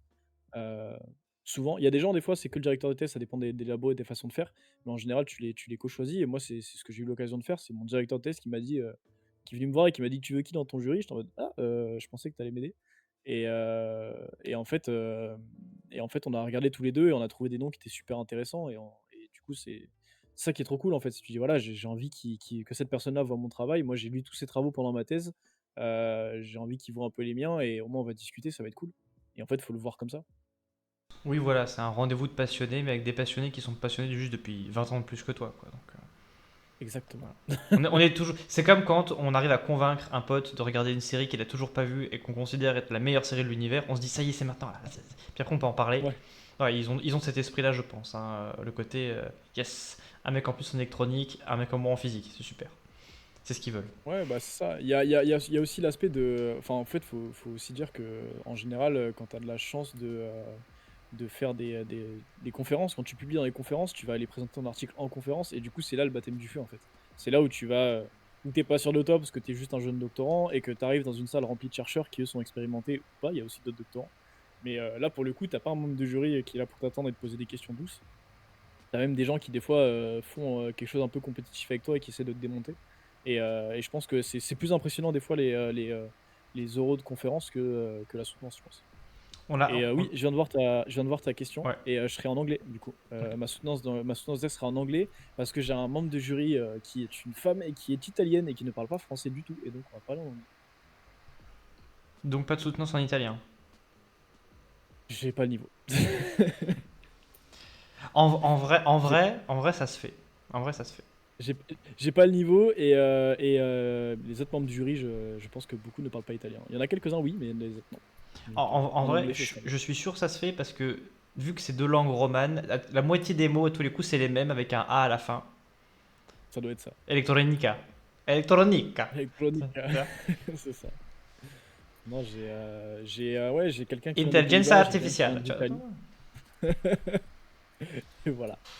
Mais ouais, non, j'ai quelqu'un qui vient des Pays-Bas, quelqu'un qui vient d'Italie. Par contre, la personne qui vient des Pays-Bas est française de base, donc elle parle pas français. Et il y a Chiara qui parle pas du tout français. Donc on va le faire en anglais. Bon, ce Ce qui sera me très dérange pas bien aussi. forcément Oui, d'ailleurs. oui, bah oui. Euh, Parce Alors, que du coup, ça introduit un truc que j'ai pas dit tout à l'heure, mais j'ai fait une pause d'un an dans mes études pour aller apprendre l'anglais. c'est vrai qu'on n'a pas parlé de tout ça encore. Mais ça va venir, ça va venir. On va revenir dessus Ok, de ouais. toute façon. On va revenir dessus parce que là, après, il va y avoir plein de questions qui seront, on va dire, annexes. Et en parlant de choses annexes, souvent la thèse, voilà, les étudiants, pour eux la thèse, c'est oui, on est un bébé chercheur, on fait des bébés recherches, et puis après on fait une thèse et une soutenance. Sauf qu'en fait, eh ben, il faut donner des cours, il faut faire des conférences en France et à l'étranger, il faut publier des articles, il y a plein de choses à faire qui ne sont pas du tout dans ce qu'on imagine, Même quand on est encore en M2, parfois il suffit de pas connaître le doctorat et on ne sait pas ce qui se passe durant le doctorat. C'est pour ça que Ouais, cette chaîne existe. Voilà, je m'auto-fais de la pub, je me jette des fleurs.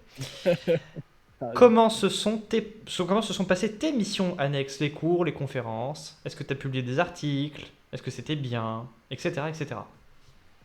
Ouais, ouais,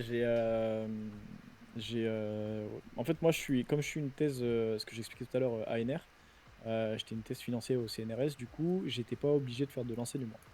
Mais c'est quelque chose qui me tenait à cœur, je voulais essayer, et du coup, j'ai pris ce qu'on appelle une charge d'enseignement, donc j'avais 64 heures à faire dans l'année. Et donc j'ai donné des cours dans mon master, enfin dans la licence et le master d'électronique. Et, euh, Dou Abdallah, qui est un de mes étudiants, qui a continué au labo. Euh, et, euh, et donc ouais, j'ai fait de l'enseignement parce que ça me plaisait, je voulais essayer et j'ai adoré, c'est trop cool. C'est vraiment super sympa comme expérience. Mais à côté, ouais, j'ai fait des articles. J'ai commencé par finir le travaux des anciens doctorants. Donc, il y a des doctorants qui ont fini leur thèse et qui avaient des résultats tout frais qui n'étaient pas publiés, sauf qu'ils étaient partis donc ils ne pouvaient pas le faire. Et du coup, j'ai intégré la fin de leurs résultats pour avoir des validations et j'en ai fait un article. Et du coup, où ils sont cités bien sûr. Enfin, ils sont co-auteurs. Et du coup, mon premier article, il a été publié. En fait, c'est un résumé de tout ce qu'on a fait dans notre équipe, compilé pour que on fasse un état d'art de où est-ce qu'on est notre équipe de recherche. Et après, je crois que j'ai 3 articles au total, si je dis pas de bêtises, de conférences internationales pour parler de ce que je fais tout simplement. Où est-ce que tu es parti du coup à l'international? Ah, ça, c'est les trucs cool. Euh, Ça, c'est la partie non, sympa de la déjà, thèse. On a des cernes grosses comme des ouais, valises, mais parfois, il y a 3 jours qui sont payés et on est au Japon et c'est génial. ouais, exactement. C'est exactement ça. De mes grosses confs, justement, je suis parti au Japon, elle était à Yokohama. J'ai fait 2 semaines là-bas Jalousie. au frais du labo. Une semaine de conférence. En fait, c'est une conférence qui, tous les 2 ans, je crois, il y en a 3 qui se rassemblent et ils font une giga conférence internationale qui s'appelle IJCNN. Et du coup, j'ai eu l'occasion de publier là-bas. J'ai aussi la motivation, hein. C'est-à-dire, quand tu vois que c'est au Japon, t'es encore plus motivé pour faire un bon article. Et du coup, bah, c'est passé. Donc, je suis allé là-bas pour présenter mon travail. Et ça m'a permis de poser une semaine de vacances pour voir un peu ce qui se passe là-bas aussi, ce qui est trop cool. J'ai eu le Japon et j'ai eu l'Angleterre aussi, pour la première conférence de l'IA pour le spatial organisée par l'Agence spatiale européenne. Donc c'était dans leurs locaux en Angleterre, c'était super cool. Euh, le paysage est moins beau, il fait moins joli, mais le cadre était trop cool, le cadre pro était incroyable. J'ai rencontré plein de gens trop, trop, trop sympas et super passionnants. Donc euh, voilà, c'est les deux grosses. J'ai fait quoi mon troisième article? Je sais plus où il est mon troisième article.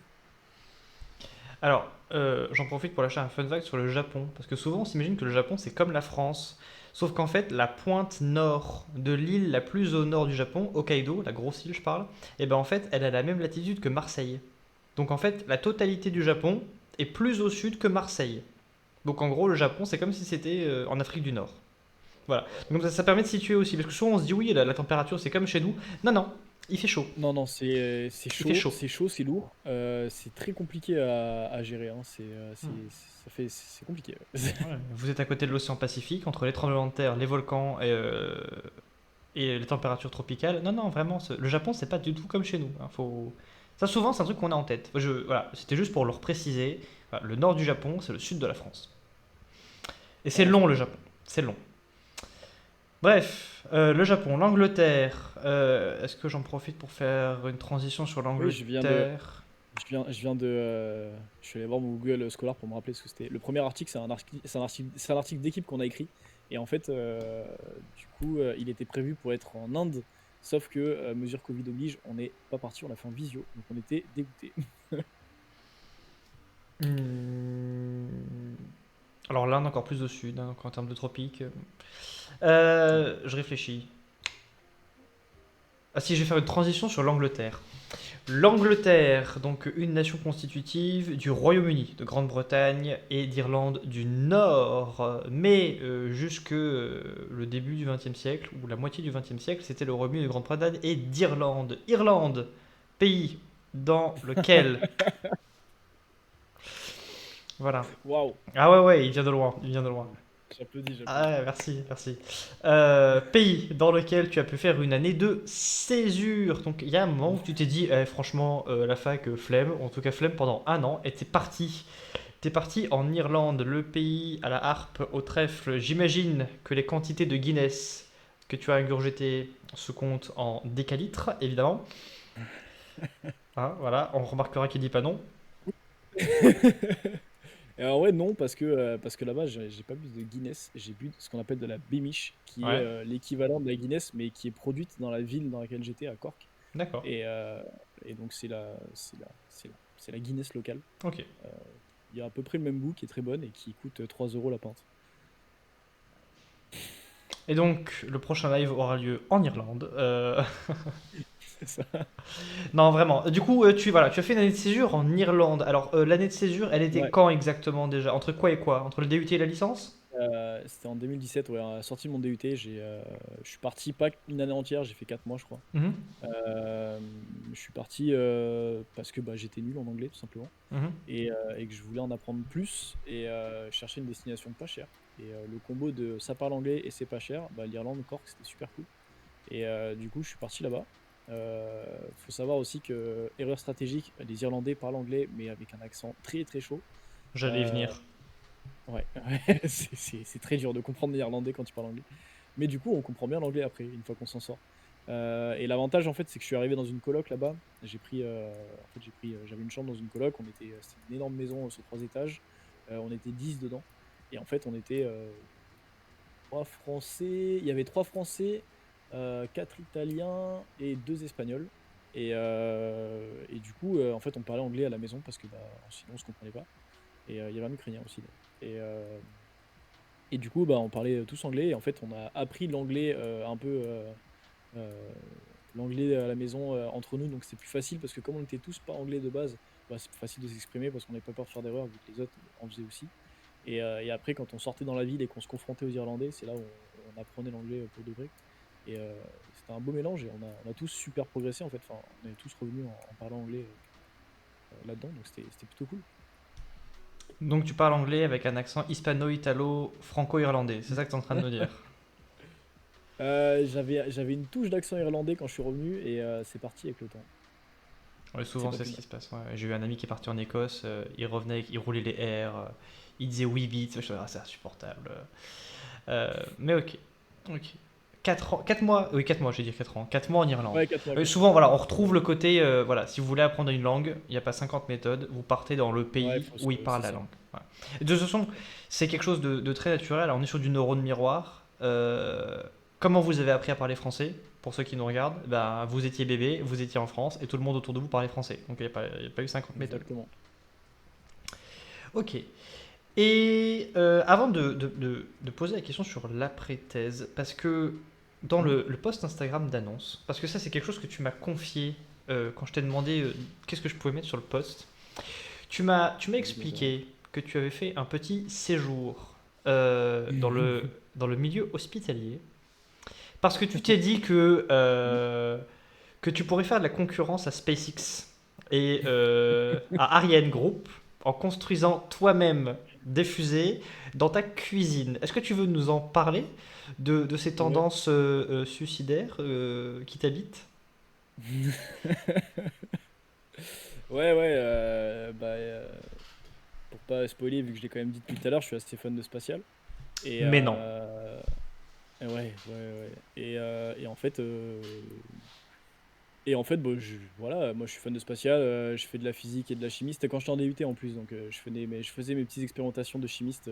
J'avais mes cours d'équilibrage et tout, de réaction, tout ça.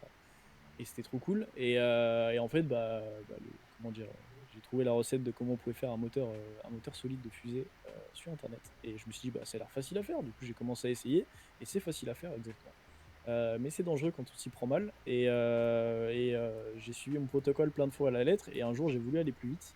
Et en fait, le faire sur des plaques au gaz, c'est une très mauvaise idée. Parce que les flammes, c'est instable et ça peut passer par-dessus la poêle. Et quand ça passe par-dessus la poêle et que ça embrase ce qu'on est en train de préparer, bah, ça explose. Et j'étais en train de tenir la poêle. Donc Mais bien sûr. Donc ma mère en est témoin, j'ai nettoyé la hotte de la cuisine comme ça et et mon visage aussi et donc ouais, j'ai fait un petit séjour aux urgences, pour, heu, pour sauver une partie de ma main d'ailleurs qui a pris feu. On voit peut-être pas, à l'écran mais j'ai été brûlé au 2e degré sur, l'avant-bras droit et la moitié du visage, l'avant-bras gauche aussi et On a un commentaire, et on a un message en chat qui nous dit qu'il fallait décrocher un titre de cuisinier avant. Voilà. ouais, ouais, bah, ouais, j'ai voilà et du coup, bah, ouais, j'ai fait un petit séjour aux urgences, ça a duré une nuit. Après j'ai fait je crois pendant une semaine, j'avais des bandages sur toute la tête, un peu en mode 7LM pour ceux qui voient. Hmm. J'avais juste des trous pour les yeux et pour la bouche. Hem, L'homme invisible. donc ouais, c'était vraiment ça, quoi. J'avais, une main, en mode moufle, l'autre avant-bras bandé et le visage aussi caché, ça pendant une semaine et après, en faisant des allers-retours aux urgences tous les matins et après j'avais l'infirmière qui venait à la maison pendant une autre semaine. Donc ça a duré 2 semaines de convalescence où je pouvais pas faire grand-chose puisqu'on j'avais une main dans les bandages. Mais ouais, ça a laissé des traces sur ma main qui sont, elle est toute tachetée, c'est un peu drôle, on dirait un dalmatien. Mais sinon, le visage et le reste, j'ai rien eu, donc c'est assez cool. J'ai eu énormément de chance au final.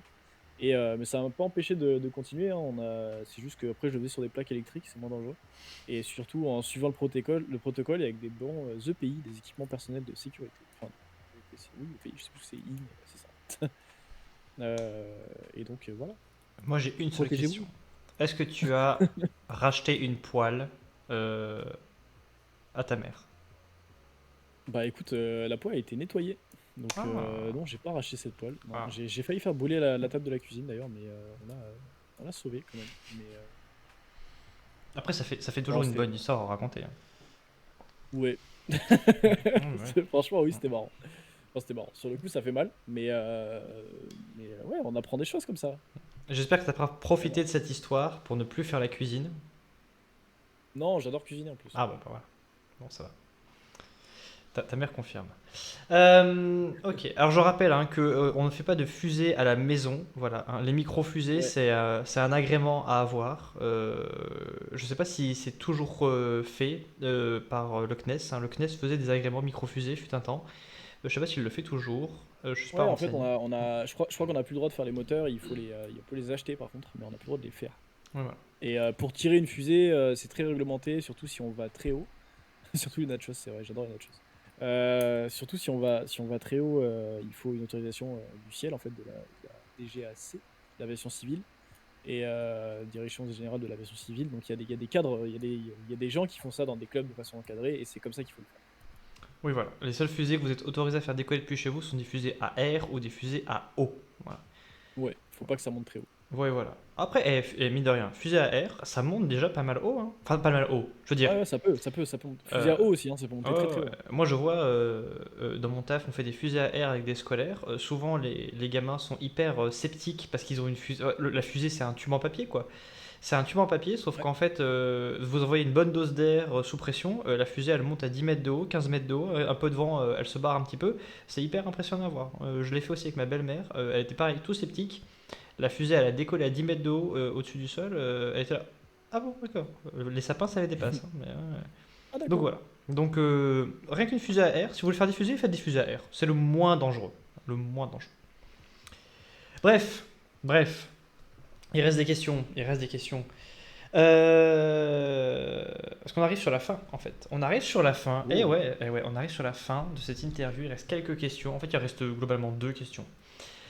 D'accord. La première, c'est est-ce que du coup, tu as déjà pensé à ton après-thèse? Est-ce que tu penses que tu vas partir sur un postdoc, un contrat postdoctoral? Est-ce que tu penses que non, mais que tu vas te recycler dans de la recherche et développement dans une entreprise type Thales, comme on en a parlé plus tôt, enfin groupe pour le coup? Ou est-ce que voilà, tu t'es dit, tiens, la recherche c'est génial, je suis chercheur professionnel et ça part? Non, c'est une très bonne question. Moi, la recherche, c'est génial et j'adorais que ça parte là-dedans. Mais la réalité du terrain en France, c'est que c'est très compliqué de continuer. Non, pas de tour du monde. Pas de tour du monde pour moi. Mais non, ouais, la réalité, c'est que en fait, bah, être chercheur en France, moi, ça m'a un peu. Faire le doctorat et travailler en milieu de recherche, ça m'a un peu découragé, j'avoue. pour plein de raisons. Il y a des conditions de travail, du salaire, tout ça. C'est un métier de passionné où on s'arrache en fait. Il faut être passionné pour le faire. On est plutôt mal payé comparé au métier qu'on fait et à ce qu'on fournit surtout. Il y a de l'enseignement, en fait, il y a plein de trucs qui sont trop cool, mais il y a plein de choses qui arrivent de plus en plus et qui polluent la vie des chercheurs. Et moi, ça m'a vachement dégoûté. Et du coup, je me suis dit, bah, quitte à faire de la recherche et d'essayer d'avoir un cadre de vie un peu plus sympa, bah, autant trouver une bonne boîte de R&D qui m'intéresse et faire ça avec un peu plus de moyens. Et du coup, je vais plutôt partir dans le privé, je pense, faire de la R&D quelque part. Et idéalement, j'adorerais rejoindre une agence comme l'ESA, par exemple, pour faire ce genre de travail. Donc, c'est ce que je commence à chercher là actuellement, c'est d'avoir des pistes dans ce sens-là. Ok, alors je rappelle, hein, ESA c'est European Space Agency, donc l'agence spatiale européenne, et je Ouais. précise, parce qu'il faut le préciser, parce que souvent la confusion est faite, c'est pas parce que c'est européen que ça dépend de l'Union européenne. Voilà, c'est européen parce que c'est des Non. pays européens. Il y a des pays membres de l'ESA qui ne sont pas membres de l'UE, comme la Norvège, la Suisse, si je dis pas de bêtises. C'est des exemples. Voilà, voilà je le reprécise juste. Effectivement, travailler à l'ESA, super Voilà. stylé. Quand on kiffe le spatial, c'est trop cool. Ouais, je Donc, confirme. c'est un peu un goal. Et sinon, ouais, des boîtes comme bah, retourner sur les projets que j'avais fait à Thales, ça m'intéresse. J'ai aussi des boîtes, du coup, qui sont d'autres boîtes qui m'ont déjà contacté, avec qui on a discuté, qui sont intéressantes, qui bossent surtout en spatial. Donc, moi, c'est une thématique qui m'intéresse, mais j'avoue que c'est une question compliquée parce que, idéalement, j'aimerais bien pouvoir faire un peu d'enseignement aussi. Puis j'ai quand même fait pas mal comme j'expliquais, hein, j'ai fait pas mal d'associatifs, j'ai créé des events, on a fait un peu des sorties, on a organisé plein de trucs. J'ai touché un peu à le jeu visuel aussi, bah, en parallèle de ma chaîne Twitch aussi. Et tout ça, c'est des trucs que j'aimerais garder. Et donc, bah, c'est compliqué de trouver un métier qui permet de tout faire, ce qui est le cas quand on est doctorant ou chercheur. Mais donc, il faudra voir un peu vers où ça va mener tout ça. Ok. Alors, s'il y a un poste à l'ESA d'ingénieur plasma, tu peux m'appeler, je suis dispo. Salut Super Saiyan 78. Est-ce que c'est un salut ou Salut, ça y est. est-ce qu'il vient d'arriver? Ouais, Parce que tu arrives au mauvais ouais, moment. non, il vient de débarquer. Je, Ok, c'est bien. je connais le phénomène. Tu arrives pour la fin, Super Saiyan. En plus, Super Saiyan Non, non, il 786, vient. c'est un gros niveau de Super Saiyan. Je veux dire, on n'entend pas l'autre Ouais, personne. Eh oui, ouais, je sais. eh oui, eh Je oui. sais, je sais, je sais. Il faut que vous ayez sur son stream à lui. J'ai pas réussi Eh, à régler le niveau de son. eh ouais, Du coup, normalement, faut venir chez moi. vous pouvez facilement switcher pour aller, euh, pour aller sur l'autre côté pour entendre les questions. Faut venir chez moi. Voilà, je Viens, fais de la pub. viendez au Sciencarium. Viendez. Allez, Euh, allez écouter. allez, attends, on va attendre. Quand vous avez basculé, envoyez un message, comme ça on sait que vous êtes chez moi. Pour dire, c'est bon, on t'entend. Ouais, voilà. M'entendez-vous? Ouais. Pendant toute l'interview, j'ai essayé de trouver des solutions et j'ai rien du tout réussi. C'est lunaire. Et après, en plus, faut pas me le dire parce que, je veux dire, je reste un scientifique à la base. T'es en train de me dire qu'il y a un problème, qu'il n'y a pas de solution. C'est impossible. Je refuse Non, mais en fait, normalement, j'ai un truc général sur Streamlabs. J'ai un son général et en fait là il est couplé à mon son de micro, donc j'ai deux fois mon son de micro et j'ai plus le son général et du coup je pense qu'on n'entend pas tout ce qui sort de mon PC, ce qu'on est censé entendre normalement sur le lab. Donc c'est un problème. Et là, du coup, Super Saiyan découvre le son de ma voix. Du coup, je disais que Super Ah, Saiyan 786, c'est un gros niveau de Super Saiyan. Je veux dire, il me semblait qu'il y avait exactement. genre du 1, 2, 3, 4, des trucs comme ça, mais 786, ça fait beaucoup. Il est au-dessus. Il Ah est oui, au-dessus des il est études. au-dessus. Il est au-dessus. Il a plein de cheveux en pique vers le haut. Euh, oui, la fin, parce que c'est la fin. C'est la fin. Mine de rien, parce que c'est vrai qu'au cours de l'année, je cherche des doctorants, mais je cherche un peu, voilà, comme je peux sur thèse.fr en cherchant des géologies électroniques, puis je regarde si les sujets de thèse me disent quelque chose, si je me dis, oh tiens, ça a l'air fun, comme le sujet sur les requins d'Alexis que j'ai fait en avril ou mai. Mais là, j'avoue qu'on m'a facilité le travail, parce que dans le cadre de la fête de la science, les ministères Ouais, de l'enseignement supérieur et de la recherche, qui maintenant d'ailleurs il me semble c'est le ministère de l'éducation nationale, de l'enseignement supérieur et de la recherche, qui a ou pas de ministre, on ne sait toujours pas. Euh, il n'y en a plus, hein, plus. Pour ouais, l'instant il y en a pas. ouais, c'est mystérieux. Il est Euh, démissionnaire pour l'instant, le c'est ça. ministre. Ouais. Qui est deux fois démissionnaire du coup. Oui. Et le ministère de la Culture sélectionne un groupe de doctorants. Voilà, les ministères sélectionnent un groupe de doctorants pour la fête de la science pour que leurs travaux soit un peu diffusée dans la société française. Tous les ans, la fête de la science, elle a un thème. Il y a eu le sport, il y a eu l'eau. Cette année, c'est intelligence, en parenthèse au pluriel, il me semble. Avant, Exactement. les, ces petites BD qui mettaient les thèses en scène s'appelaient Science en bulle, comme cet exemplaire de Science en bulle. Ça, c'est l'exemplaire de quelle année? Tiens, il date, je ne sais même pas de quelle. 2019, voilà, c'est l'exemplaire 2019. J'ai plein d'exemplaires parce que je suis un gros collectionneur de tout et n'importe quoi. Cette année, il n'y a pas eu Science en bulle, ça a été annulé, puis c'est revenu. C'était la Ouais. Phoenix. C'était la Phoenix. Science en bulle est devenue Mission Z. Z étant un milliardaire qui bosse dans le domaine du spatial, dans le domaine de la voiture électrique, dans le domaine des puces qu'on se met dans le cerveau. Toute ressemblance avec des personnes existantes sera fortuite. Et tu fais partie des doctorants qui ont été sélectionnés pour Mission Z. Comment ça s'est passé d'être, de candidater, j'imagine, pour Ouais. être adapté en bande dessinée et ensuite d'avoir été sélectionné, les discussions avec le scénariste et l'illustrateur de Mission Z. En fait, c'est super drôle parce que c'est très très naïf de ma part. En gros, j'ai reçu un mail de l'université Côte d'Azur, donc c'est laquelle j'appartiens, du service sciences et société. Et en fait, dans leur mail, ils disaient voilà, on a ce projet-là de mettre en image, enfin, de créer une histoire, de créer une BD cette année. Donc, ils expliquaient le projet sur Bulle que tu viens très bien d'expliquer. Et dans le mail, il y avait écrit voilà, cette année, on aimerait changer, on veut créer une histoire basée sur bah, la thèse de plusieurs doctorants. Et moi, j'étais en mode, oh, l'initiative a l'air cool, faire de la vulga scientifique, j'aime bien ça, des interventions, chaque année, je faisais la fête de la science, donc je trouvais l'idée super sympa.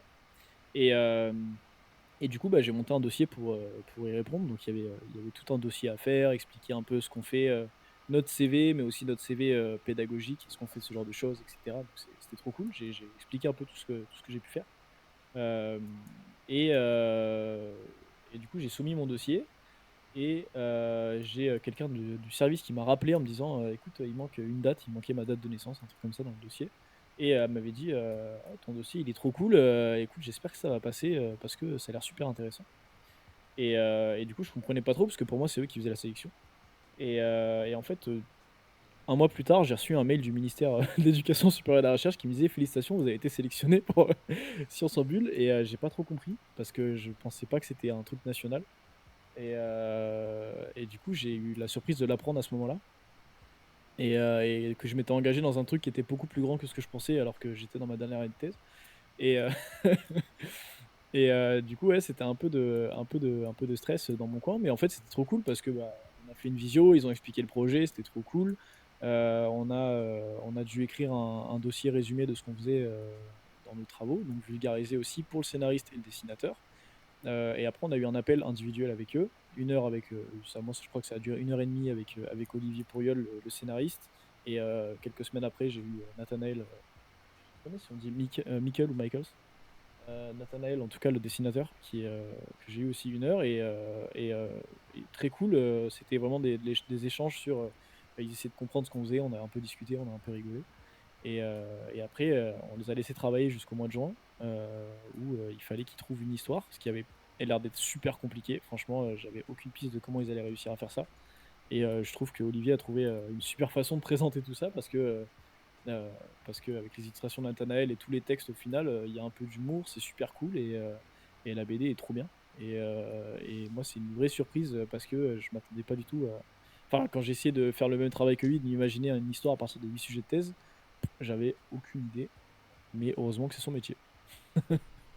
Et oui, on rappelle que généralement, s'il y a un métier qui existe, c'est parce que c'est pas à la portée euh, de n'importe C'est qui. ça.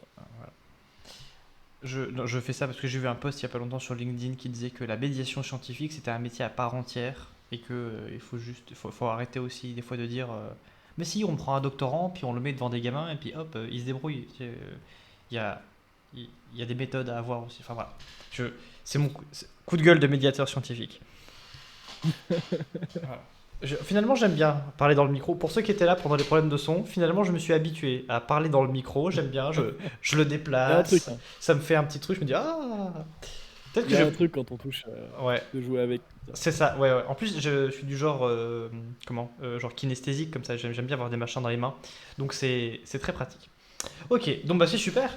Et ça a déjà été dit par Harpy et par Jade, mais je ne comprends pas qu'il n'y ait pas eu au moins une visio ou genre une bouffe, un truc organisé par le ministère pour que les doctorants entre eux se rencontrent. Parce que du coup, vous Ouais, êtes tous dans une BD. Parce que autant les autres années, c'était une thèse mise en BD, puis on passait les pages et on passait à l'autre thèse, mais il y avait une coupure entre chaque thèse. Autant là, vous êtes exactement. mêlés dans le même univers. Au final, cet univers, c'est un peu la réalité. Et vous ne vous connaissez pas. Ce qui, moi, Non, honnêtement, je vais vous faire tous noter une date en novembre ou en décembre, un truc comme ça. Parce que je trouve ça honteux, c'est pas possible. alors, ça va être, en plus ça va être compliqué parce que je crois on en a une qui est pas du coin, si j'ai pas de bêtises. Ouais, tout à fait, c'est Euh, Léa. Léa Douché, que j'ai pas réussi à Léa, contacter. ouais. Ouais. Qui, Léa, elle est à l'université de Léa, elle est... Nouvelle-Calédonie. Oui, voilà, c'est ça, Ouais. c'est Nouvelle-Calédonie. Je me rappelle plus de où elle était. Je sais qu'elle était sur une île, mais je me rappelle plus où. Mm. Et donc, ouais, il y a un petit décalage horaire entre nous. Mais d'ailleurs, oui, en fait, on se connaît pas. On a eu un peu l'occasion de parler ensemble parce qu'en fait, on a fait. Quand la BD a été annulée, en fait, on a juste reçu un mail. Quand le projet Science en Bulle a été annulé, on a reçu un mail qui nous disait, de la part du ministère des Questions supérieures et de la Recherche, qui nous a dit suite à un arbitrage interne, non, c'est bonjour, j'ai le malheur de vous annoncer que suite à un arbitrage interne, le projet Science en Bulle est annulé. Cordialement, au revoir. Et c'était tout ce qu'on a reçu comme info. Donc là, on s'est commencé un peu à s'inquiéter et à essayer de trouver des solutions. Euh, Moi, j'ai eu la chance le jour où il y a eu l'interview avec le dessinateur, on s'est plutôt bien entendu et du coup, je lui ai demandé des conseils. Je lui ai d'ailleurs appris que le projet était annulé parce qu'il n'avait pas eu l'info, lui. Et il venait de soumettre la BD en noir et blanc au ministère. Donc, on s'est appelé un peu pour voir s'il n'avait pas des infos en interne. Et on a essayé de trouver des solutions. J'étais très proche de mon université qui m'a vachement soutenu sur le projet. L'équipe Sciences et Société de ma fac sont vraiment adorables. Et en fait, eux, ils étaient même prêts à dire si c'est un problème de financement, la BD elle existe, s'il faut les acheter nous, les BD, on le fait. Et du coup, on a monté un petit groupe sur WhatsApp avec tous les doctorants pour essayer de discuter, de voir si, bah, de tout un chacun, est-ce qu'avec nos universités pouvaient nous épauler pour savoir si on pouvait aider. On a un peu discuté avec les éditeurs. Et au final, c'est l'éditeur qui a réussi à sauver le bébé en recontactant le ministère de la Culture et de l'Éducation nationale, je crois. Et du coup, ils ont réussi un super sauvetage et on a pu quand même avoir une occasion assez courte de commander quelques BD. Et mon université en a commandé, je crois, 200 exemplaires pour les distribuer pendant la fête de la science. Parce que le ministère a réduit le nombre total à distribuer, mais au moins le projet a le mérite d'exister et il est dispo aussi gratuitement en PDF. Donc ça, c'est cool. Et ça permet de l'avoir si on l'a pas en physique, de pouvoir quand même aller voir ce petit travail Ouais, tout à qui est fait, hein. vachement intéressant. Si vous tapez Mission Z, Fête de la Science sur un moteur de recherche quelconque, vous pourrez trouver des liens sur le site du ministère de la Culture, si j'ai pas de bêtises. Je sais qu'il y a Ouais, Écosciences, Pays de la Loire, qui l'ont mis aussi en téléchargement. Voilà. ouais, Et il au y a pire, le, au bah, il pire y vous, a ouais, pour ma fac, ma fac a fait une page aussi pour Hmm, expliquer tout ça. ouais, voilà. De toute façon, faut pas. Ça, c'est un truc que souvent on est un peu réticent, mais n'hésitez pas à contacter hein, les universités, les choses comme ça, les ministères, les machins, on vous répond, hein. Je veux dire, moi je sais Ouais, que pour le travail, du coup, on a mis Mission Z en expo, donc on l'a imprimé sur des panneaux de 1,20 m de long sur, je sais pas, 40 cm de haut. Je t'enverrai une photo d'ailleurs, c'est super sympa. J'ai contacté le ministère pour leur dire écoutez, la version qui est téléchargeable, elle n'est pas en bonne résolution pour faire une impression. Et j'ai reçu un mail. ouais, ils l'ont remis en PDF. Maintenant sur le site du ministère de la Culture, elle est en version HD. Ouais, et puis du coup, j'ai reçu un mail vraiment, genre un jour plus tard, ou je crois 2 heures plus tard, un truc comme ça. Enfin, c'était hyper rapide, où c'était un lien de téléchargement en mode tiens, voici la version HD. Puis c'était. Voilà. Donc n'hésitez pas à contacter, hein. Ok. Même en vrai, des fois, les chercheurs ou quoi, je veux dire, si vous avez des questions sur des Ouais, articles ouais, il que vous faut. n'avez pas accédé, il faut pas hésiter parce que ça, c'est quelque chose qu'on peut découvrir très rapidement, c'est que les chercheurs ne demandent pas mieux que de parler de leurs recherches. Voilà. C'est vrai, Hein, comme l'a dit Jonathan, vous parlez à des c'est vrai. passionnés. Les passionnés aiment parler de leur passion. C'est quelque chose. Moi, là, vous me lancez sur Star Trek, je vous tiens une bavette de 2 heures, y a pas de souci. Non, mais moi je sais que j'ai donné le conseil à pas mal de gens de si vous pensez que vous aimez un métier en fait, allez sur LinkedIn, tapez le métier et envoyez des DM aux gens qui font ce métier. Et vous allez vite savoir si les gens ils sont dedans et qui kiffent. En fait, vous allez tomber avec quelqu'un qui va vous parler de ce métier et vous allez savoir si vous aimez ça ou pas, quoi. Et ça peut faire des bonnes rencontres et des liens. Donc, Mm. La preuve, c'est un truc à regardez, essayer. il y a 8 doctorants, ils ont fait une interview pour faire une thèse, et puis il y a un type qui les a contactés. Hey, j'ai une chaîne Twitch, faudrait que vous veniez un jour. Et voilà. Exactement. Et on les a quasiment tous, à part Léa et Juan Pablo. Euh, Ouais. 6 sur 8. Moi, je suis content. Et le truc très très drôle aussi, c'est que il y a Raphaël, je crois, qui est de Cergy. Mhm. Et Raphaël, en fait, il est son directeur de thèse, c'est alors c'est, je sais plus, je crois que c'est un ami de mon directeur de thèse. Et du coup, ils se connaissent parce qu'il mon directeur de thèse travaillait dans son labo avant.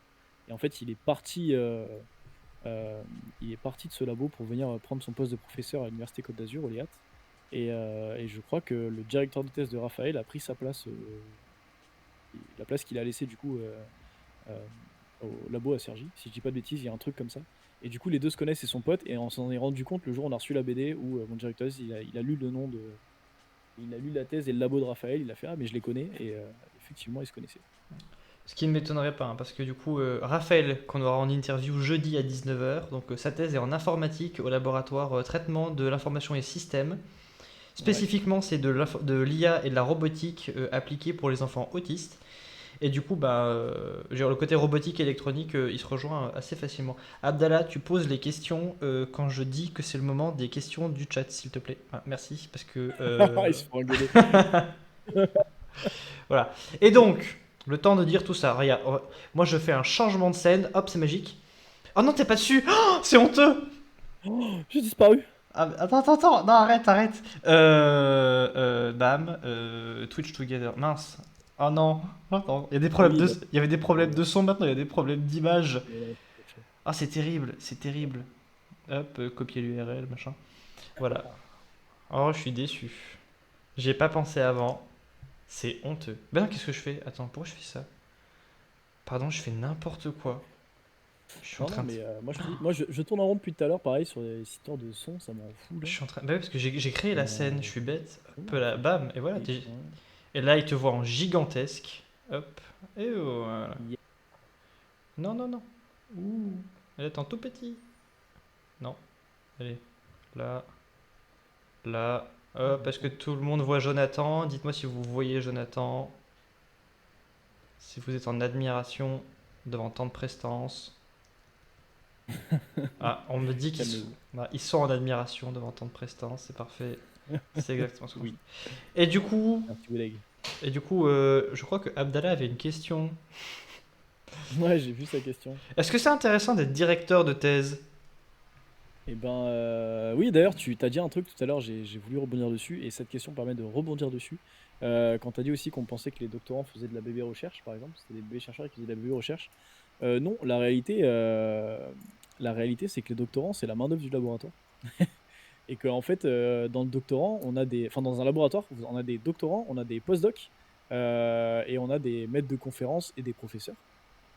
Et en fait, en général, quand c'est des laboratoires universitaires, quand on n'est pas dans les labos CNRS qui font que de la recherche et pas d'enseignement, les laboratoires universitaires font aussi de l'enseignement, c'est des enseignants-chercheurs.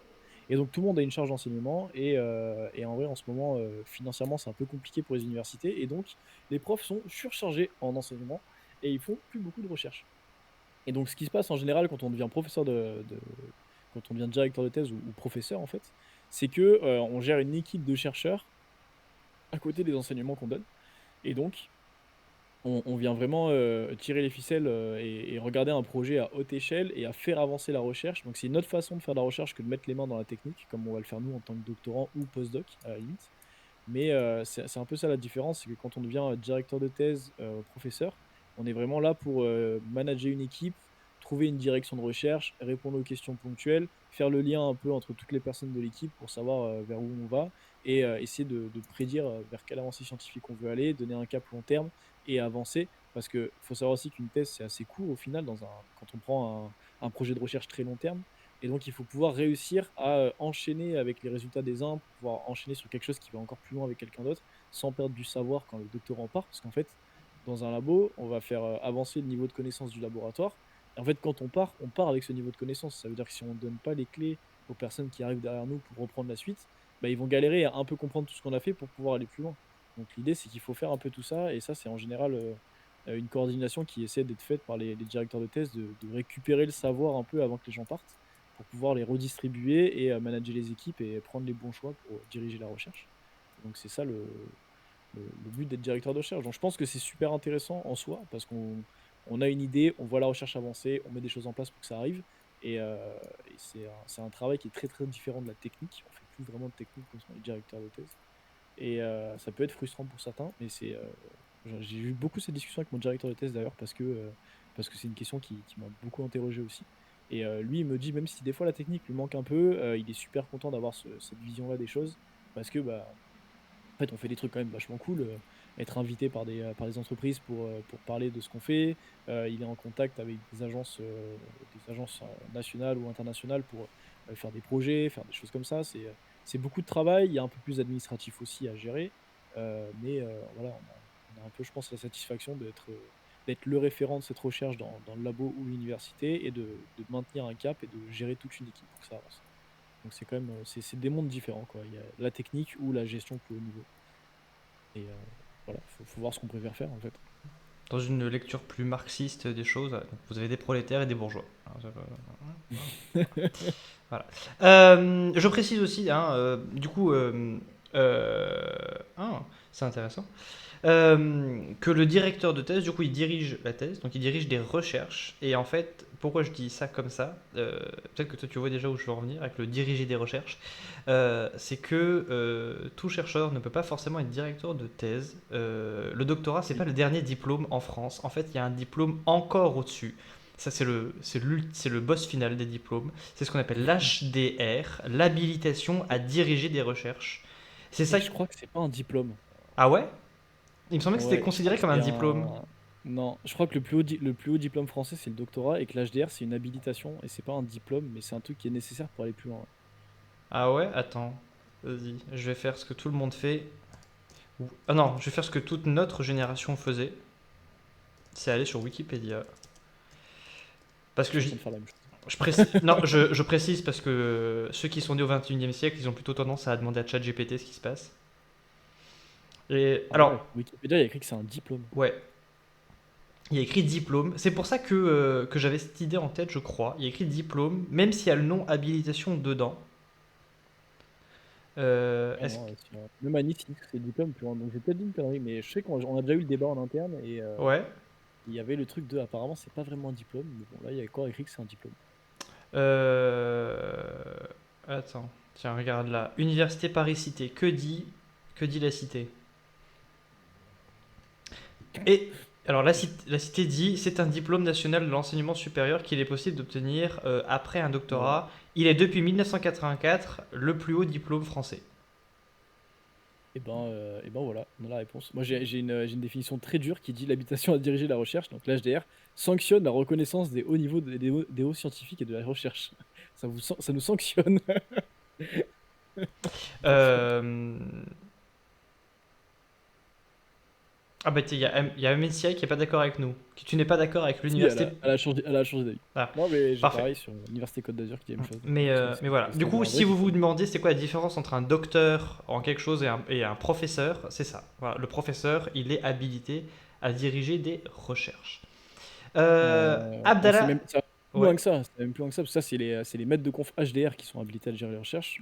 C'est une nécessité pour devenir professeur, mais professeur, c'est un poste et c'est pas un titre. Oui, c'est vrai. D'ailleurs. On peut postuler au Donc, professorat des universités, ouais. C'est vrai. c'est ça, il faut être professeur des universités pour être prof, et donc il faut un poste de professeur des universités. À partir du moment où on démissionne, on n'est plus professeur. Mm. Donc, au passage, voilà, un professeur, je veux dire, techniquement, c'est un poste universitaire. Je veux dire, le prof de Oui, maths du lycée, il n'est pas prof. Voilà, il est enseignant. Voilà. c'est ça. C'est comme vos médecins que tout le monde appelle docteurs à longueur de journée. Leur doctorat, c'est du pipi de chat, d'accord? C'est pas un vrai doctorat. Voilà. Aucun respect pour la cooptation du mot docteur par le monde de la Après, ils sont médecine. docteurs, ils ont une thèse, hein. Donc c'est pour Ouais, ça qu'on les appelle ouais, docteurs, ils ont une ouais, ouais, thèse. ouais, ouais, c'est bon, c'est bon. Ça fait Eh, piquer, quoi. je ne reconnais pas le Peut-être. doctorat en médecine. Voilà. Tant qu'ils sont pas fait de la... Tant qu'ils sont pas dans la Ouais, recherche, Ça, je ça refuse. va créer, ça va créer des guerres d'église, ça. Exactement, c'est qui est un vrai docteur. Alors du coup, il y avait, du coup maintenant on a 2 questions de retard, ouais, c'est super. Il y a Abdallah qui demandait est-ce qu'un doctorant peut être viré. Alors du coup, le doc...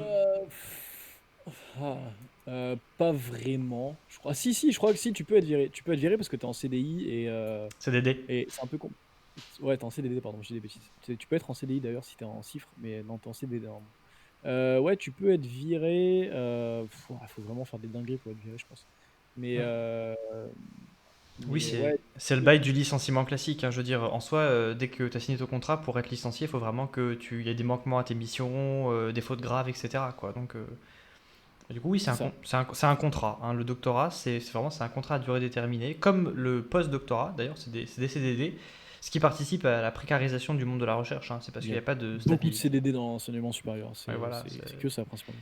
C'est voilà, un enfer. voilà, donc, Et d'ailleurs, enfin, pour avoir un poste permanent à l'université, on enchaîne genre 4 CDD à la suite, des CDD de 1 an, des CDD de 2 ans, et c'est un truc qui est pas censé être légal, mais comme c'est le gouvernement qui paye, et ben ils ont le droit. ils font ce qu'ils veulent. Enfin, le gouvernement. Quand on aura un gouvernement, ils feront ce qu'ils veulent. En attendant, C'est ça. j'ai ce souvenir de la Belgique qui est restée vraiment genre 2 ans et demi Ouais, sans gouvernement, et je me suis dit, bon, bah, on en parlait ce midi, ouais. Et non, et d'ailleurs aussi pour dire, tu peux pas être viré, mais la plupart des tests qui vont pas au bout, c'est plutôt le doctorant qui abandonne. C'est pas tellement la personne qui se fait virer.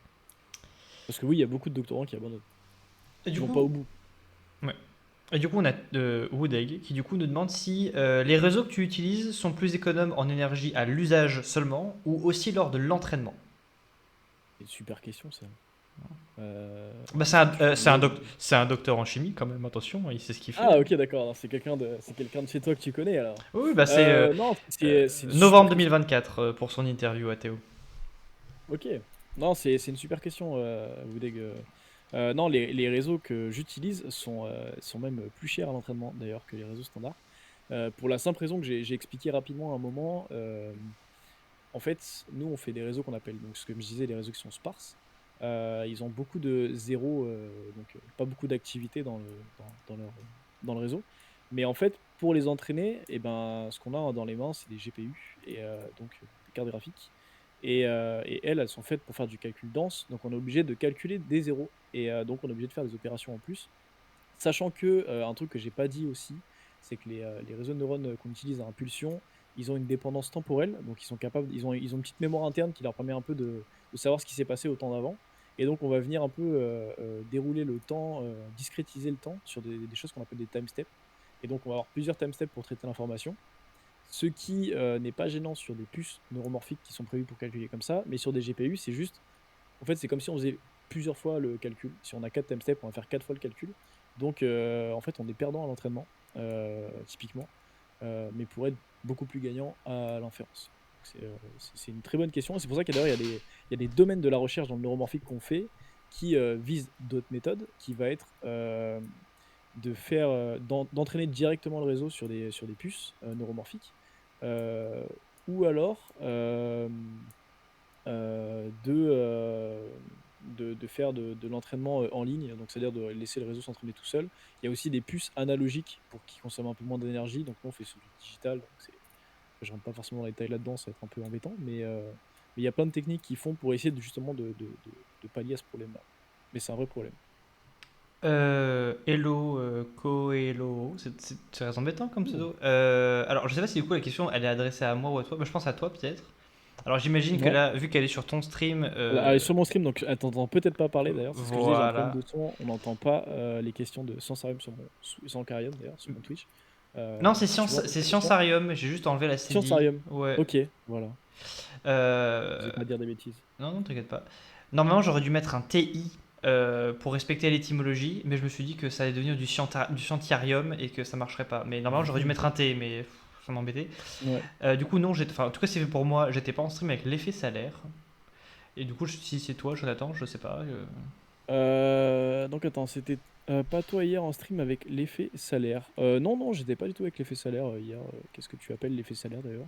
Alors, je sais pas si c'est Euh, le nom d'une chaîne ou voilà, on découvre des choses au fur et à non, mesure. Non, non, je sais. Ouais. Si t'as plus d'infos, je suis curieux, mais Ouais. non, c'était pas moi. Et je tiens à dire que Parce t'as. que hier j'étais au Fest de la Science, en train de distribuer des BD. Voilà. Et oui, et dans mon cas, oui, j'étais avec Jade, qui du coup fait une thèse en économie, mais je sais pas si elle Hmm. a un compte qui s'appelle l'effet salaire. Enfin, en tout cas, elle m'en a pas parlé. Oh, C'est très, peut-être, ouais. c'est très C'est pas mystérieux. Jade c'est pas Jade qui a un Twitch? Je sais plus. Il y a quelqu'un d'autre qui a un Twitch aussi. Ah ouais? Je savais pas. Non, c'était une Ouais. blague, le jeu de mots, genre. L'effet. Quel jeu de mots? Pourtant, j'adore les jeux de mots, hein. Ah, l'effet salaire. Ah, les fesses à l'air. Ah, d'accord. Oh, super! Je tiens à dire que je suis très déçu par cette blague. C'était pas trop dire avec les fesses à l'air. Bravo. Euh,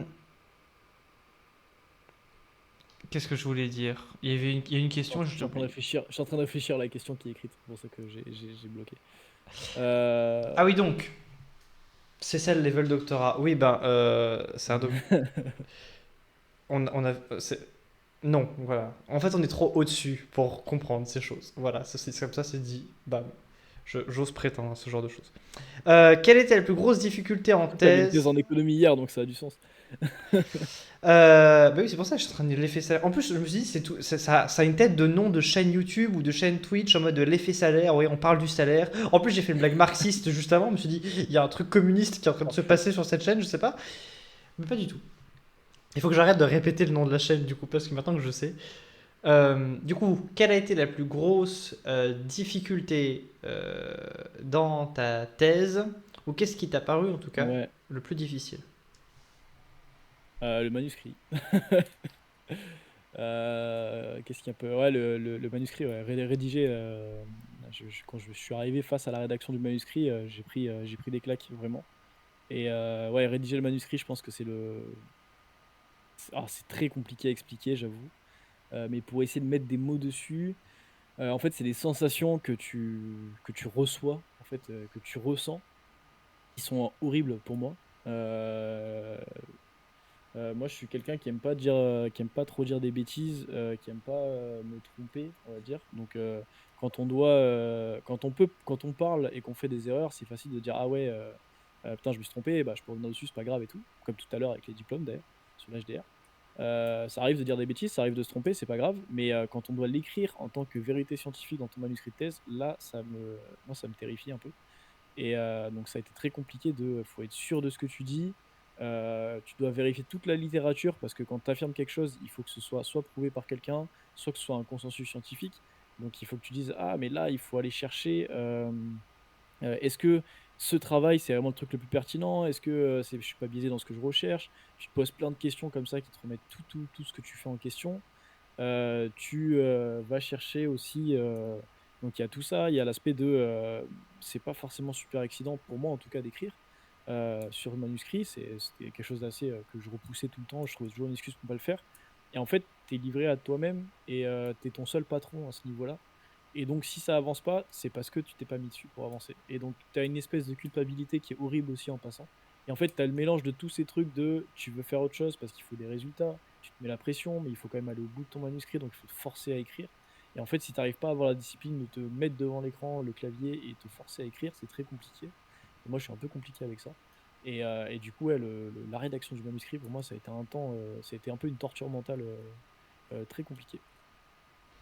Ok. De toute façon, de ce qui, Voilà. de ce qui ressort en général, c'est la rédaction toujours qui est la Ouais. partie. Bah, mon directeur de thèse m'a dit on peut pas être docteur tant qu'on n'a pas rédigé un manuscrit de thèse.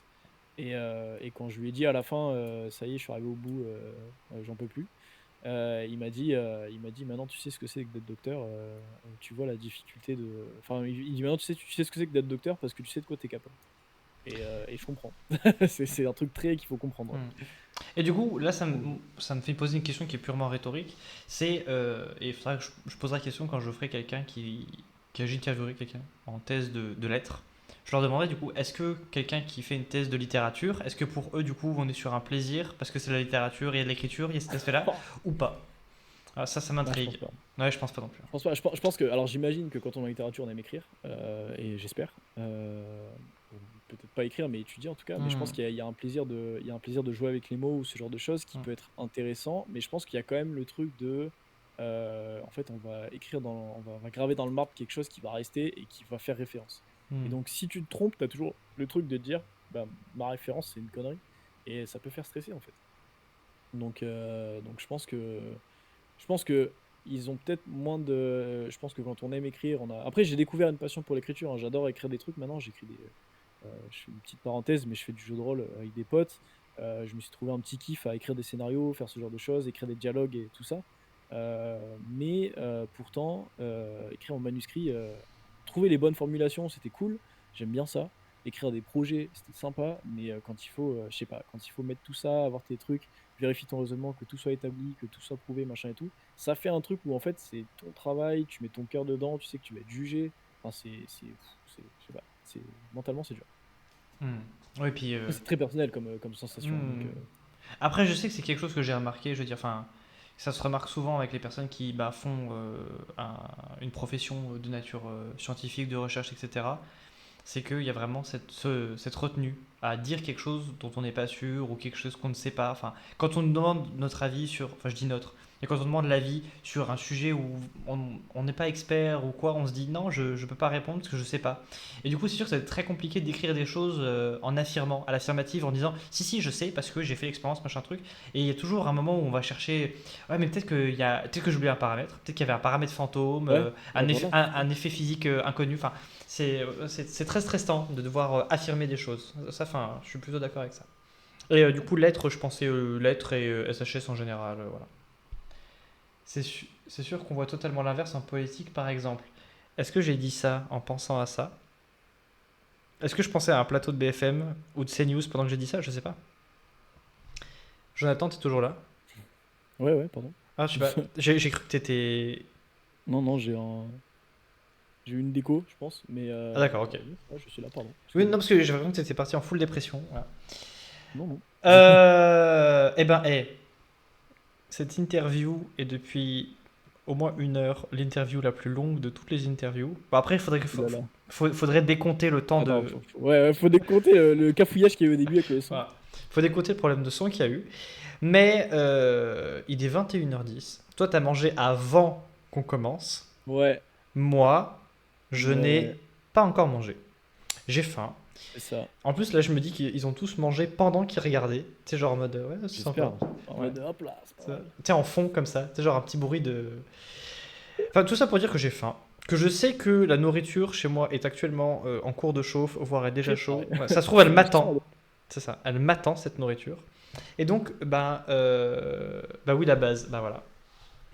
Ne dites pas ce que vous avez mangé, ça va me foutre le seum. Euh, Je sais que ça va sûrement manger des pâtes. Je le connais. Mais quel type de pâte? Ouais. L'autre jour, je me suis acheté des penne, ça m'a insupporté. J'en ai mangé, je te mets, c'est chiant. Ah Là, ouais, moi je suis ah fan des penne, putain. ah ouais, ah non, moi ça m'a trop saoulé. Oh, Avec une petite carbo ou des pestos ah ouais, avec de la mozza. ouais. Pas mal. Donc voilà, ça c'est la preuve que ça part n'importe où. Parce on vient vraiment de dire, ouais, si, les penne c'est pas mal, alors que les torsades, bon. Euh, donc, allez, parce que c'est bon, hein, 21h11 là. En plus, demain je travaille, Ouais, voilà. Ça fait de la science, il y a plein de choses à faire. Bah, je exactement. voulais hérésie. Il y a les gardes d'église sur les pattes là. Précise, vas-y, précise. Pendant que tu précises, moi je tiens à remercier bah, du coup tout le monde d'avoir répondu Ouais, présent à l'appel. Saumon, sauce crème haricot vert. J'avoue que saumon, là, ta maman me vend du rêve. Voilà, je le dis. Donc, je tenais à j'adore. remercier tout le monde voilà, d'avoir répondu présent sur le live de ce soir. C'était super d'avoir beaucoup de monde. Enfin, beaucoup de monde, d'avoir des gens qui participent. Voilà. Merci à toi, Jonathan, d'avoir accepté l'interview et d'avoir été tout à fait proactif dans l'organisation de l'interview. Ça m'a fait très plaisir. Voilà. Comme je l'ai dit à Harpy, je sais plus si je l'ai dit à Jade, je crois que j'ai pas eu le temps hier, mais n'hésite pas à me tenir au courant hein, des articles, de ta soutenance, s'il y a un lien Zoom ou quoi pour regarder la soutenance. Parce que maintenant je me pose même Ouais, la ouais. question de savoir si je diffuserai pas les soutenances quand elles sont en Zoom sur Twitch directement. À voir. Enfin bref, tout ça pour dire merci à tout le monde. Et je Ouais, souhaite à tout le monde de passer une bonne soirée. Et mon stream s'arrête exactement. maintenant.